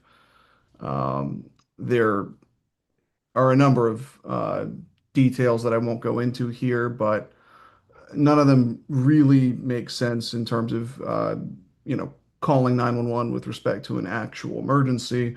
She did place over 80 calls in a 2-hour period that were interfering with other emergency calls coming in. She had been advised to stop calling unless it was an emergency, and there were this many calls made here.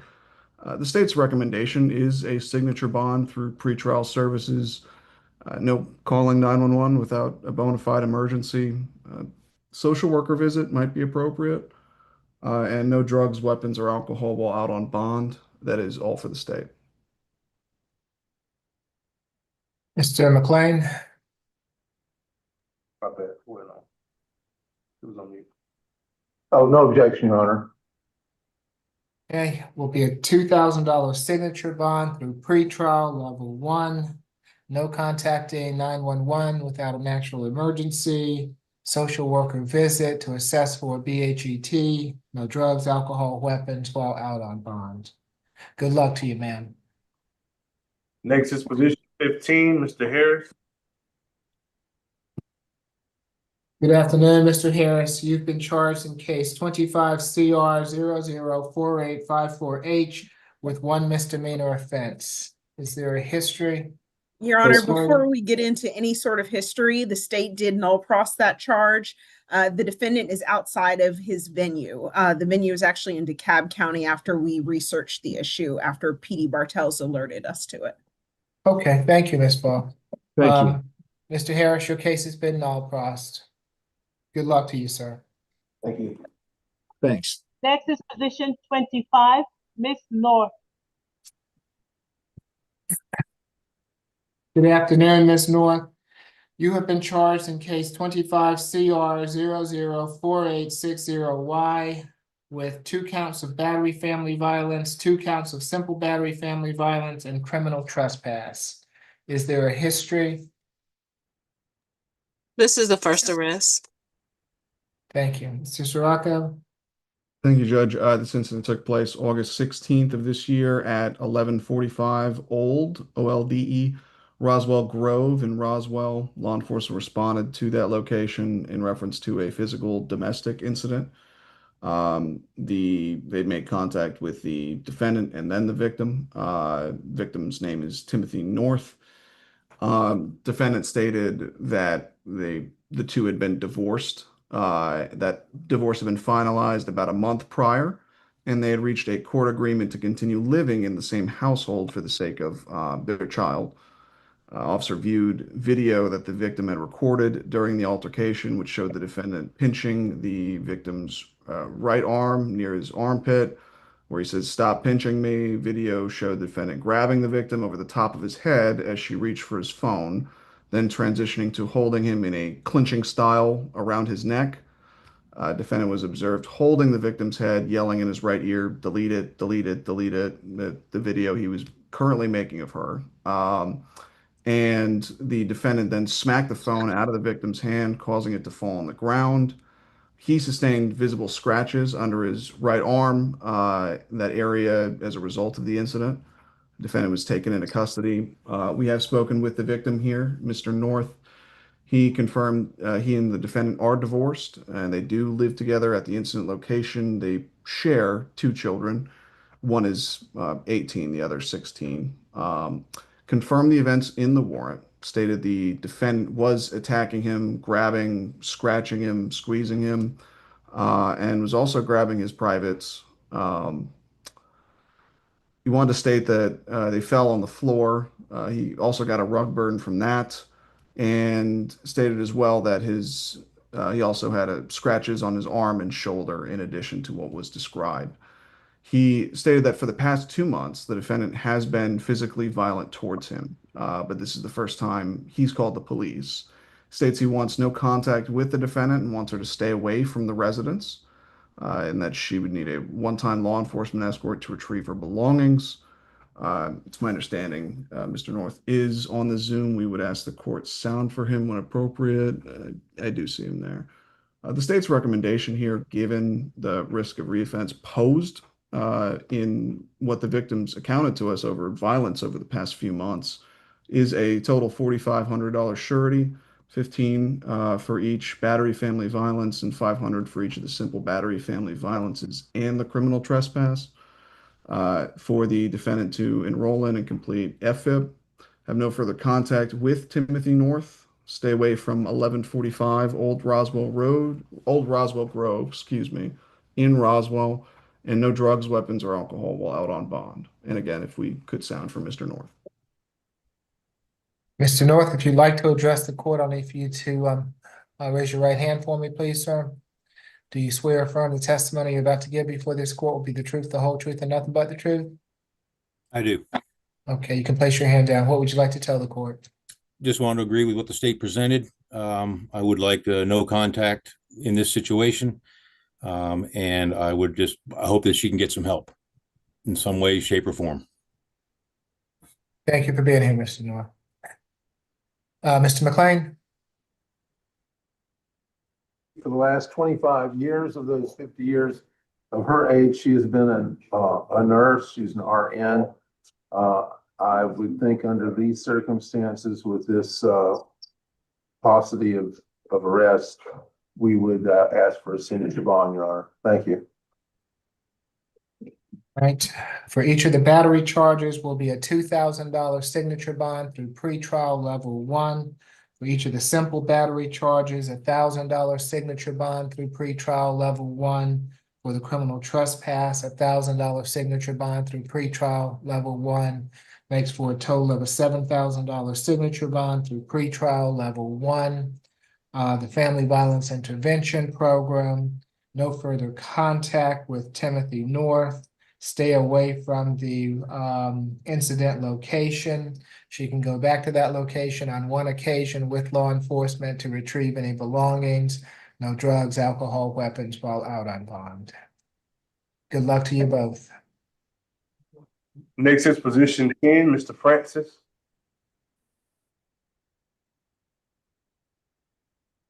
Good afternoon, Mr. Francis. You've been charged in case 25 CR 004865E with battery and 2 counts of simple battery.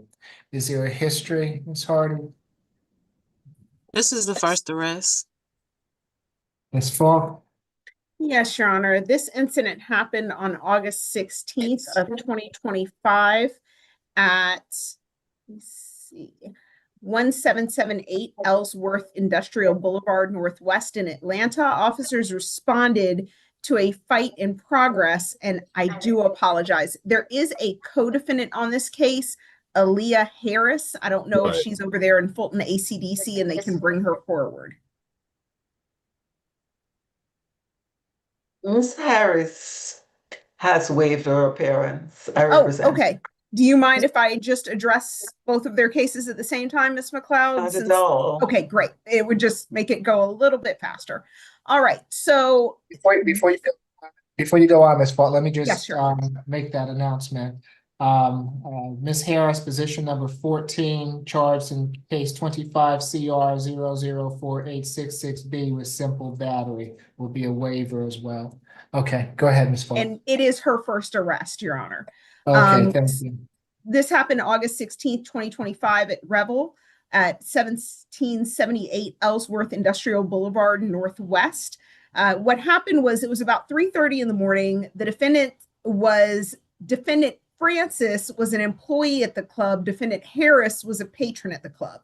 Defendant Francis told Defendant Harris to leave because it was after 3 o'clock when the club closed. Defendant Harris then walked up to Defendant Francis and threw a drink on him.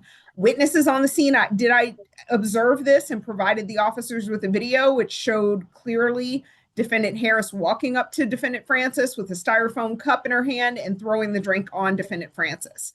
Defendant Francis then started punching Defendant Harris in the face multiple times with his closed fists. And this was recorded by witnesses as well. It showed the defendant kicking Defendant Harris, striking her with multiple closed fists to the face and chest.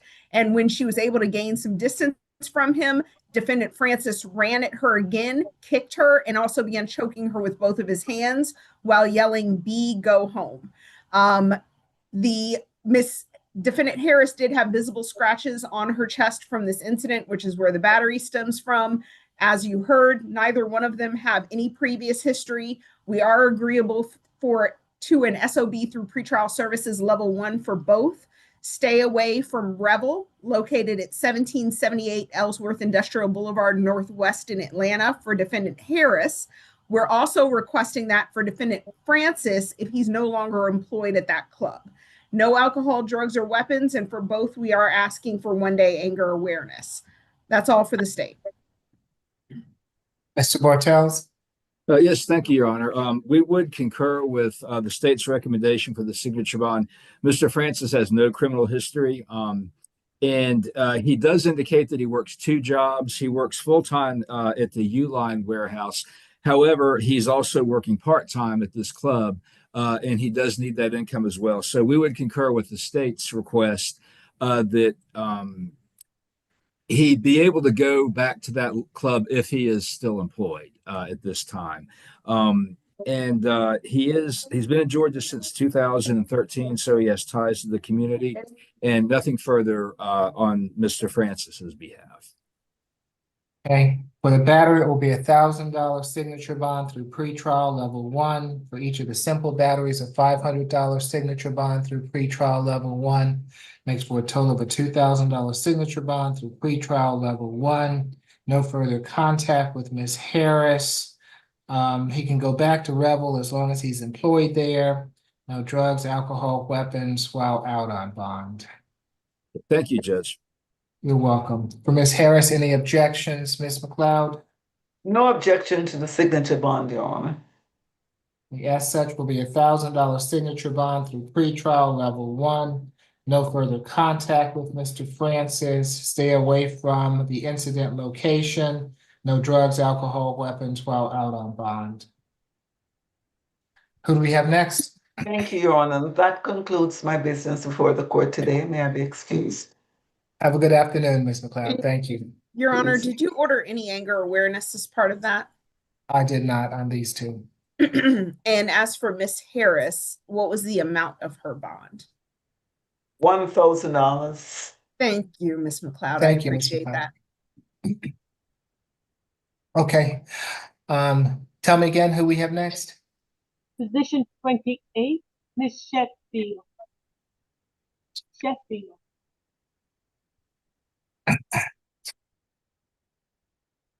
Good afternoon, Ms. Sheffield. You have been charged in case 25 CR 004863G with battery family violence and simple battery family violence. Is there a history? This is her first arrest. Mr. Sirocco? Thank you, Your Honor. This incident took place August 17th of this year. So yesterday it was at 509 Lucky Street, Northwest Atlanta. Law enforcement responded to a dispute call after an anonymous caller reported seeing a male and a female engaging in a physical dispute with children present. Upon arrival, officer met with the defendant, who was accompanied by two small girls leaving the area. She explained that she got in a dispute with the victim here, Mr. Anthony Smith, who is the father of her children. She stated she was upset that the victim had another woman doing their daughter's hair without her consent, and admitted that she got so upset to the point where she had to put hands on Mr. Smith. The victim confirmed the defendant's explanation of the incident and stated that the defendant punched him in the face a couple of times, causing his lip to bleed. Excuse me, it's my understanding they don't live there together. It's the sharing of two children. That is their relation. We have spoken with the victim here. They are not in a relationship. They do share those two children and they don't live together. He confirmed the events in the warrant, but stated the defendant hit his arm and he bit down on his lip, causing the injury. Stated that nothing like this has happened before and that he's not in fear of the defendant and wants to continue contact, is okay with the defendant coming to his residence. However, with this having taken place only yesterday, and with this stemming from a point of anger involving hostility over another woman in the care of their children, there hasn't been a sufficient cooling off period here. So the state is seeking no further contact and a stay away for the time being. And in total, state seeking a signature bond through pretrial for the defendant to enroll in and complete FFIB. This came in from an anonymous caller who had concerns here, so much so that he called the police, and we are similarly concerned. No further contact with Anthony Smith. Stay away from 509 Lucky Street, Northwest Atlanta, and no drugs, weapons, or alcohol while out on bond. I believe I saw Mr. Smith online. We would sound for him at this time. Mr. Smith, if you would like to address the court, now is your opportunity. If you choose to, I'll need for you to unmute yourself and activate your camera for me so that I can swear you in. It's not. Yeah. Yes. Okay. Yes, sir. If you can raise your right hand for me, please. Do you swear or affirm the testimony you're about to give before this court will be the truth, the whole truth, and nothing but the truth? I do. Okay, you can place your hand down. What would you like to tell the court, sir? Like everything she said was somewhat true, besides when she did swing, I was blocking my face all the time. And the only thing she did was hit my arm and I bit down on my lip. And she a great mother. I don't feel for her, being around her at all. She a great person. She just had like mixed emotion at the time. So I got that because I didn't really communicate it all for her. That really is why I messed up big. Again, she really didn't do nothing wrong besides hit me in my arm and I bit down on my lip for it. I don't really want to put her charges. Thank you for being here this afternoon, Mr. Smith. Yes, sir. Mr. McLean? You're on mute there. Thank you. Thanks. She's 21, first time arrest, a homemaker. I think FFIP is not necessarily this time. I think that we would ask the court for a signature bond, please. Thank you. All right, for the battery, it will be a $2,000 signature bond through pretrial level 1. For the simple battery, a $1,000 signature bond through pretrial level 1. Makes for a total of a $3,000 signature bond through pretrial level 1. 5 days of anger awareness, 1 parenting class, no further violent contact with Mr. Smith, no drugs, alcohol, weapons while out on bond. Good luck to you, ma'am.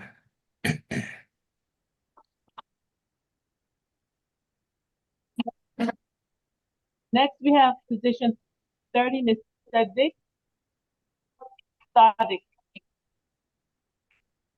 Yes, good morning, good afternoon, Ms. Stodd. You've been charged in case 25 CR 004874E with disorderly conduct and simple battery against a police officer. Is there a history, Ms. Hardy? The last arrest was November the 4th, 2022 out of Sandy Springs for battery. There's 8 total arrest cycles out of Georgia. Misdemeanor conviction in 2000 for DUI. Nothing further to report. Sirocco?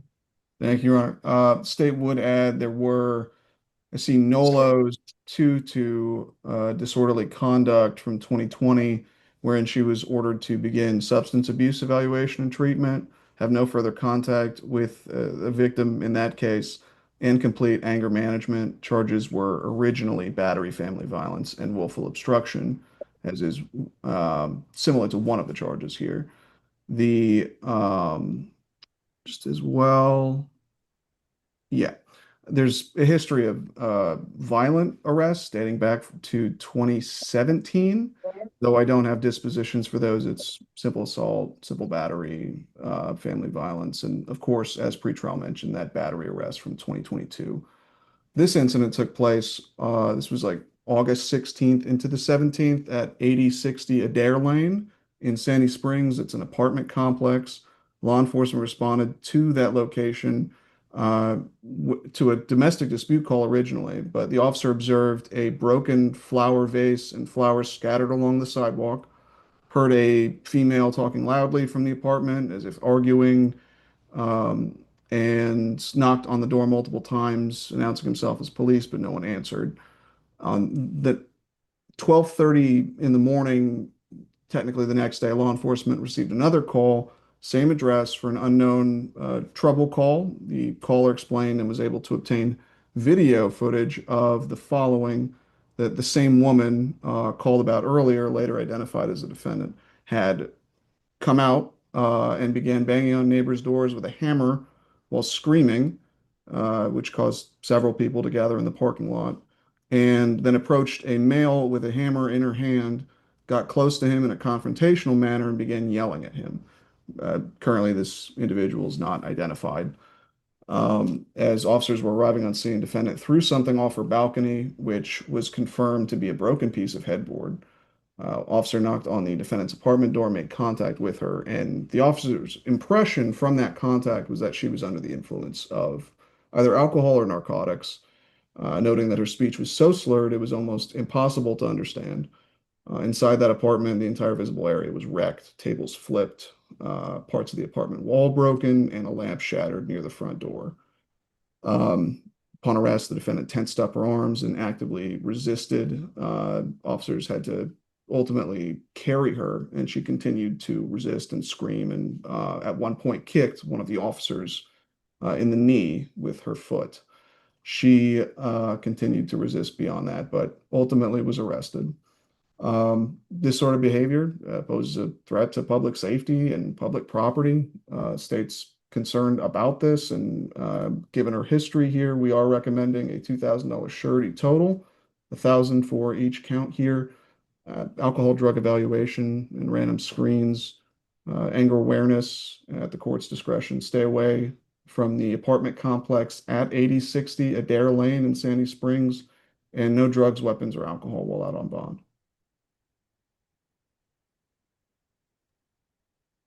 Fine. Your Honor, she was trying to get hold of Mr. Williams. I see he's on, but if he's not counsel today, I'm counsel. I interviewed her. Your Honor, she's been 25 years a school teacher. She's also worked at Morgan Stanley. Her background is degrees in economics and in art. She's 45 years old and local. We would ask the court to consider a signature bond with appropriate conditions. And I'm sorry, Mr. McLean, are you saying that this is possibly Mr. Williams's case? I had thought, because she wanted me to call Mr. Williams, and of course I was in the other courtroom finishing up on the AC/DC matters, but I don't know that he's been hired, so I'm assuming that he has not. Okay. Mr. Williams, if you'd like to address the court. You're on mute there, Mr. Williams.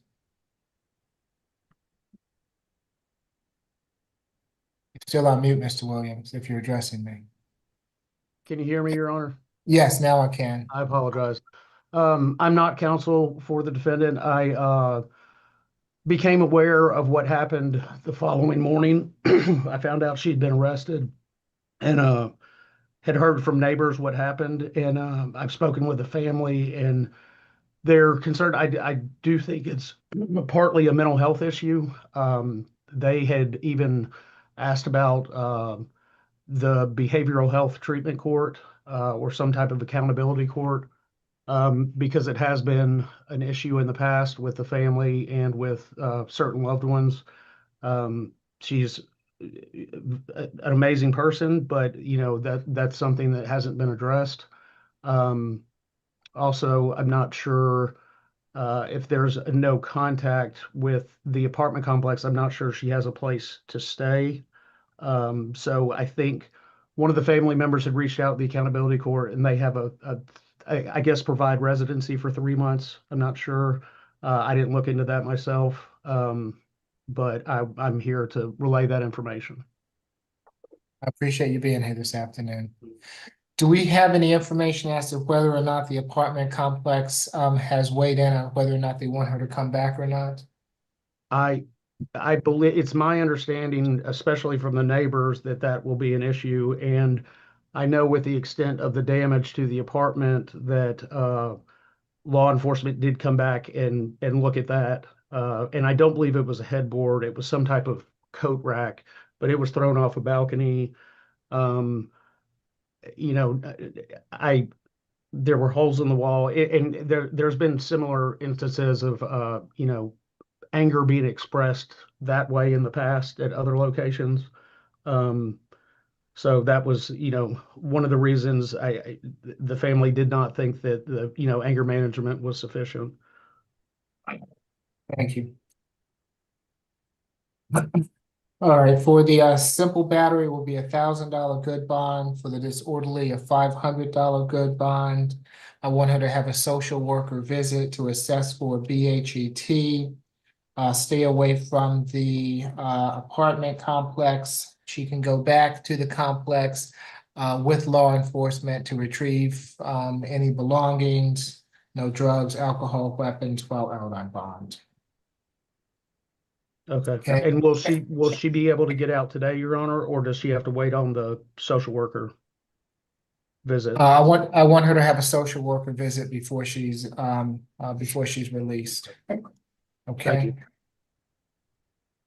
All right, good luck to you. Amount of that bond, was it $1,000 on each count? It was 1,000 for the simple battery, 500 for the disorderly. Okay, Total of 1,500. Okay. Thank you. Yes. Your Honor, is that a signature bond or It's a good bond. It's a good bond. 1,500 good bond. Okay.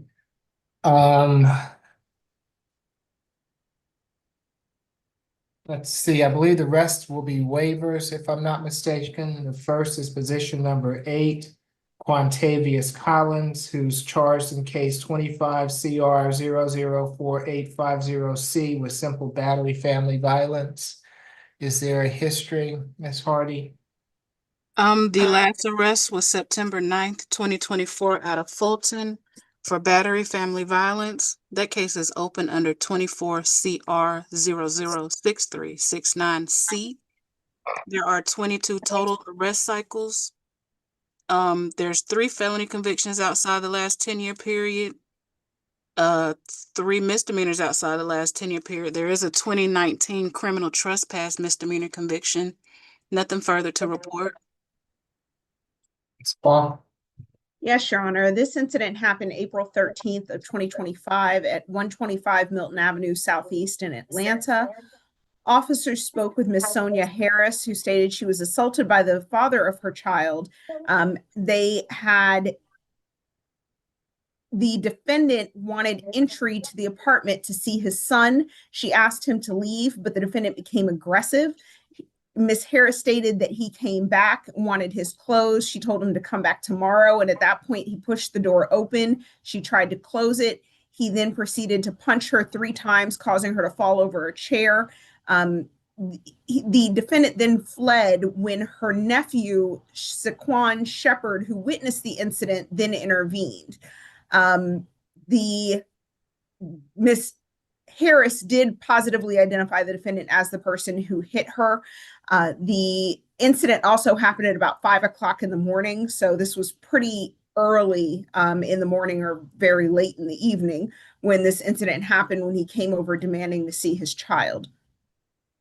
I just wanted to point out that the previous case involving Mr. Collins, the one that the pretrial services stated, the 24 CR 006369C case, the defendant has a bench warrant on that case. He is currently in custody on a $2,000 surety bond. The original bond was a $5,000 signature bond through pretrial services ordered by Your Honor on September 10th of 2024, so it's been less than a year. In that bond, you also ordered that he stay away from 125 Milton Avenue, which is where this incident occurred, and that he also participate in 1 day of anger awareness and have no further contact with Sonia Harris. Additionally, the defendant currently has an open aggravated assault family violence from February 10th of 2025, which was approximately 4 months after Your Honor had issued that order for him to stay away from her residence and have no further contact with her. In that case, he's currently in custody on an aggravated assault family violence strangulation, where he's alleged to have strangled Miss Harris at the same location. So in either instance, he was not supposed to have contact with her, not supposed to be at that address. And now he has 2 new cases, not including our previous case, 1 in February and then 1 in April of this year. We are asking for that reason for a $5,000 cash bond, no further contact with Sonia Harris, and stay away from 125 Milton Avenue Southeast in Atlanta, as well as family violence intervention program should the defendant be released. We do have serious concerns for the safety of this victim, which is why we are asking for a cash bond. We now have 3 cases, 2 misdemeanors, 1 felony within a less than a year period of time, all involving the defendant attacking this victim and going to her residence even after being ordered to stay away from her and not go to her residence, as well as a bench warrant. And that's why the state is asking for such a high bond. That's all for the state. We would like to sound from Ms. Sonia Harris if she is present and would like to speak. Ms. Harris is on the court after opportunity. Doesn't appear so. Mr. Bartels? Yes, thank you, Your Honor. I did speak with Mr. Collins. As I indicated, he did wish to waive his appearance today. He does deny the allegations. It looks like the alleged date of the incident is over 4 months ago. I'm advised that he is on disability. He tells me he's blind in 1 eye and has glaucoma in both eyes. He also tells me he's lived in Atlanta all of his life and has extended family in Atlanta, so he does have ties to the community. We would ask for a $1,500 good bond on the 1 simple battery charge. He indicated that he is in the process of legitimating the child that he has with Ms. Harris. I'm not sure at what point he is in that process. I would just ask if there's a no further contact order, that if he have a legal right to see his child, that there just be third-party contact for that purpose. And nothing further. And Your Honor, we would object to that. Until there is full legitimation of this child and it's per a court order, he is clearly using this child as an avenue to make contact with someone he has been ordered to have no contact with. It's going to be $1,000 cash bond, no further contact with Ms. Harris, stay away from the Milton Avenue address, no drugs, alcohol, weapons while out on bond. At this point in time, if the child hasn't been legitimated, then we'll have to get that done before I will order contact. Okay. Thank you, Judge. Next in line is position number 18, Christopher Kingsley, who was charged in case 25 CR 004858E with terroristic threats and acts. This is a waiver as well. Is that correct? That's my understanding, Your Honor, but I'm not sure who filed the waiver. I believe Mr. McLean, did you just talk to Mr. Kingsley? I think I just got unmuted. I talked to Kingsley. He's a waiver of presence. Okay. Okay. Their history, Ms. Harding? The last arrest was October 3rd, 2000 out of Hennepin County, Minnesota for giving false name to law enforcement. They have 10 arrest cycles out of Minnesota. Nothing further to report. Yes, Your Honor. This incident happened on August 17th, 2025 at 2426 Main Street Northwest in Atlanta, which is a rooming house. The victim, Mr. Walter Fryer, stated the defendant threatened him multiple times and provided a recording to the officers that contained the defendant making verbal threats. In the recording, the defendant is heard saying, "I'm going to F you up, Walter, and you better have a gun too, MFer." The state's recommendation on this is $1,000 surety bond. The reason why is because the defendant has 10 cycles out of Minnesota, which we are concerned he may not have sufficient ties to the community. He also has 8 cycles out of Georgia, including a CWAC conviction from 2002. We are also asking for no further contact with Walter Fryer and stay away from 2426 Main Street Northwest in Atlanta. We did speak to Mr. Fryer. He stated they live in a rooming house. Their rooms are adjacent to one another, and he has been living in that rooming house for 3 years. The defendant has been there for only 8 months. He stated the defendant has been calling his phone, leaving messages. He cannot understand why, because they are not friends. And he also stated the defendant has an eviction hearing on August 26th, but he does not want the defendant to come back to the rooming house, nor does he want any contact with the defendant, and he wants him to stay away. He finally said the defendant has been kicking and yelling and kicking his door for no reason during this incident where he did record the defendant. That's all for the state. We would like to sound from Mr. Walter Fryer if he is here and would like to speak. Mr. Fryer, if you'd like to address the court, I'll need for you to unmute yourself there for me, sir.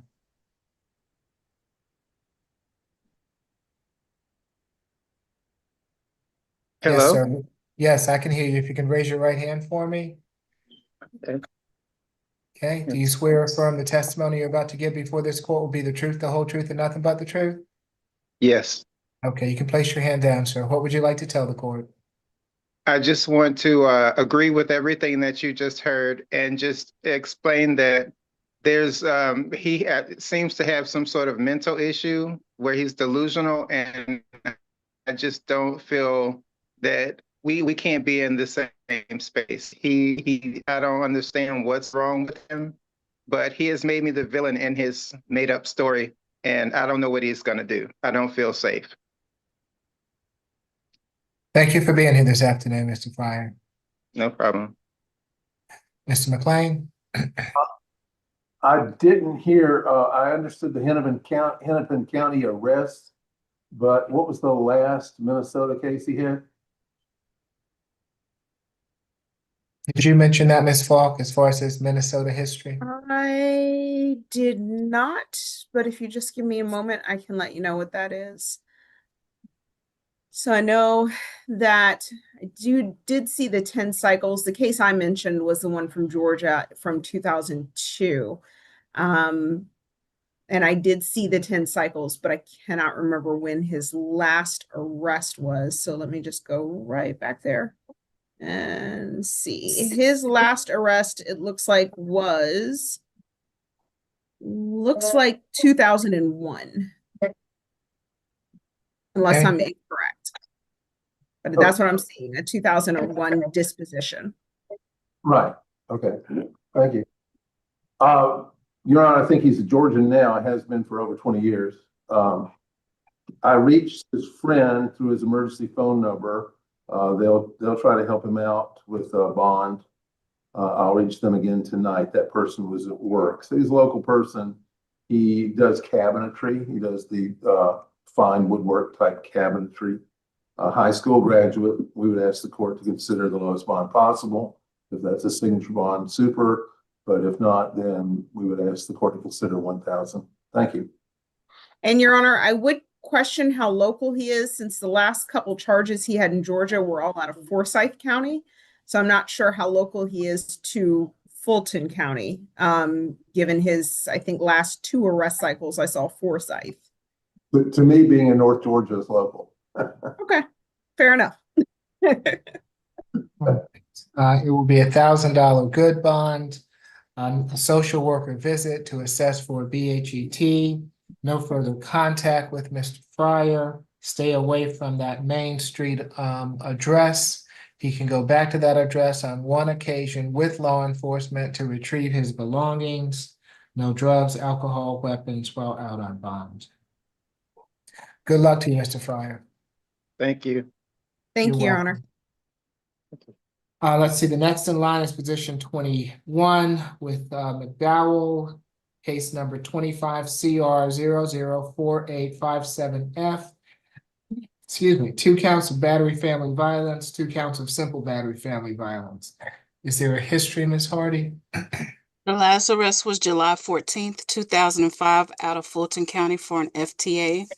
There's 2 total arrest cycles in Georgia. Felony conviction in 2005 for aggravated assault. Nothing further. Mrs. Raka? Thank you, Judge.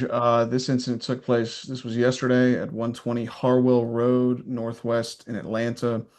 Law enforcement responded to a dispute involving weapons call, though no weapons were ultimately recovered. Officer spoke with the victim, Kevin Fallons, who explained that the defendant, who is his wife of 11 years, had recently washed, he had recently washed a female friend's clothing, and she had been told, the defendant had been told this by her son. And defendant had confronted the victim about washing his friend's clothes. So jealousy here, she enters the room, grabs him by his chains, and those chains ultimately break. The chains, presumably he was wearing around his neck because he had visible marks on his neck and scratches on his neck and chest from the incident. Also punched the victim multiple times during the confrontation. He sustained a busted lip. And there is acknowledged by both of them a history of domestic violence here, with police having previously responded to another incident at the same residence. We have spoken with the victim, Mr. Kevin Fallons. He and the defendant are married, he says. They live together at the incident location. They don't share children. He confirmed the events in the warrant. Confirmed the defendant was grabbing his chains. He said it wasn't a strangulation, however, and he also stated that the defendant was punching him, causing him to sustain a busted lip and a bruise on his eye. He stated this is not the first time the defendant has been violent towards him, and not the first time police have been called there. There has been, but this is the first time there has been arrest. He states he's not in fear of the defendant, however, and is okay with contact and with the defendant returning to the residence, but with the expressed history of violence here, both on the date of and again when we spoke with him, state's not okay with that. And we are concerned for the safety of the victim here. So the state's recommendation is a $4,000 surety, $1,500 for each battery family violence, and $500 for each simple battery family violence. FFIB, no further contact with Kevin Fallons, stay away from 120 Harwell in Atlanta, and no drugs, weapons, or alcohol. We do want to sound for Mr. Fallons at this time. Mr. Fallons is on the line and wishes to address the court. Now is your opportunity. Does not appear so. Mr. McLean? Your Honor, are we on non-streaming at this point? No, we're not. Did you ask for this to? No, go I off? I was just assuming it might be because it's a waiver towards the end. Your Honor, she's in female observation unit right now, so we were rather limited in our ability to communicate through it was noisy in there, it was doorway. I do have an emergency contact for her daughter. We have tried that number. We'll keep trying that. We would ask the court, considering her arrest history and the nature of it, to consider the lowest possible bond, including the signature bond, if that is possible. Thank you. And tell me again, Mr. McLean, why isn't she with us? Suicide watch. People sometimes say things and the jail has to take it seriously.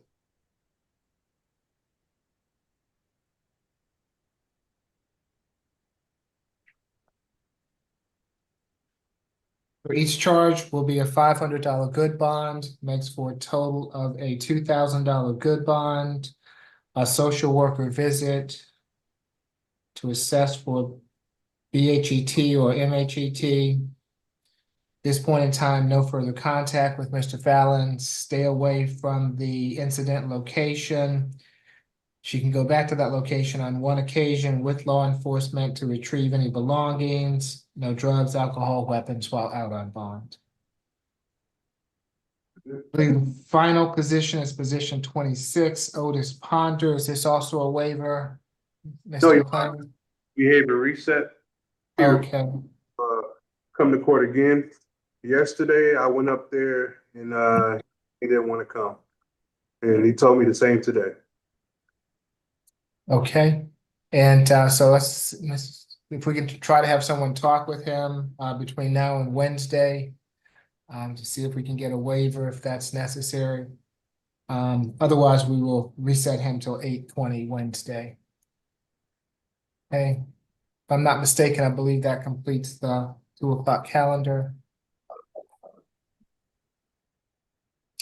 Ms. Bridgewater, whenever you're ready for us. Okay. Mr. McLean or anybody else that have waivers, if you would, please go ahead and submit them, okay?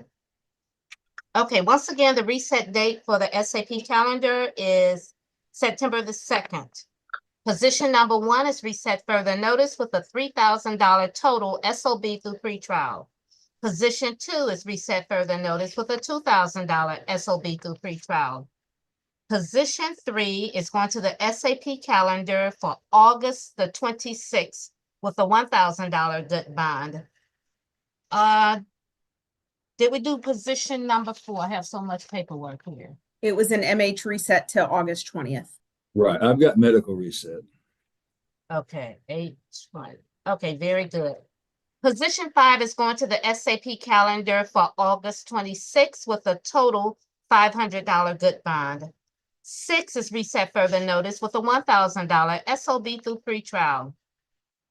7 is reset further notice with a total $5,000 SOB through pretrial. Position 8 is going to the SAP calendar for September the 2nd with a $1,000 cash bond. 9 is reset further notice with a total $4,000 SOB through pretrial. 10, reset further notice with a total $2,000 SOB through pretrial. 11, reset further notice with a $2,000 SOB through pretrial. 12 is reset further notice with a total $2,000 SOB through pretrial. 13 is going to the SAP calendar with a total $4,000 good bond. 14, reset further notice with a $1,000 SOB through pretrial. Position 15 is null pros, and has anyone sent that to my attention yet? If not, please do so. 16. I believe I did, Miss Bridgewater, Okay. back in the beginning of the calendar. Okay, no problem. Position 16 is going to the SAP calendar with a total $3,000 good bond. 17, SAP calendar with a $1,000 total good bond.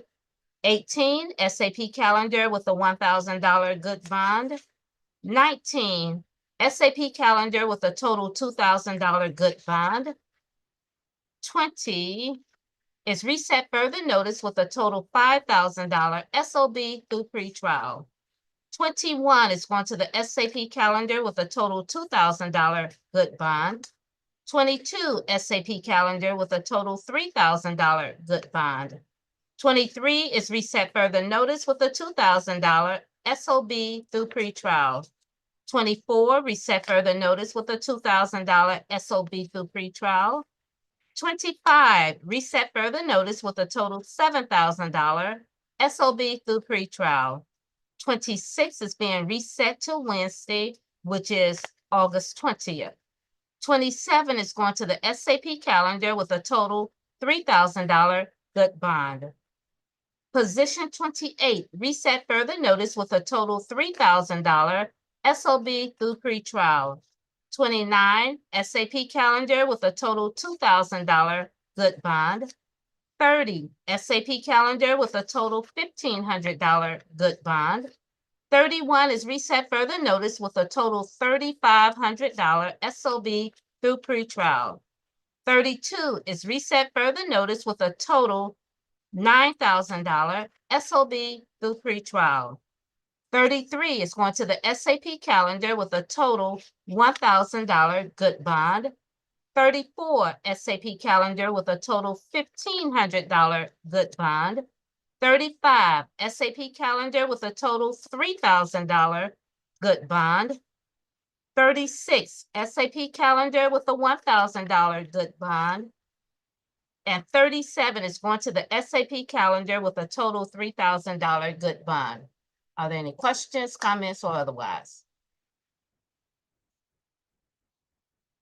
If not, you all have a good rest of your evening. I'll see you all next time. Take care, Thank everybody. you, Your Thank Honor. you. You too, Thank you, Judge. guys. Take care, everybody. Okay.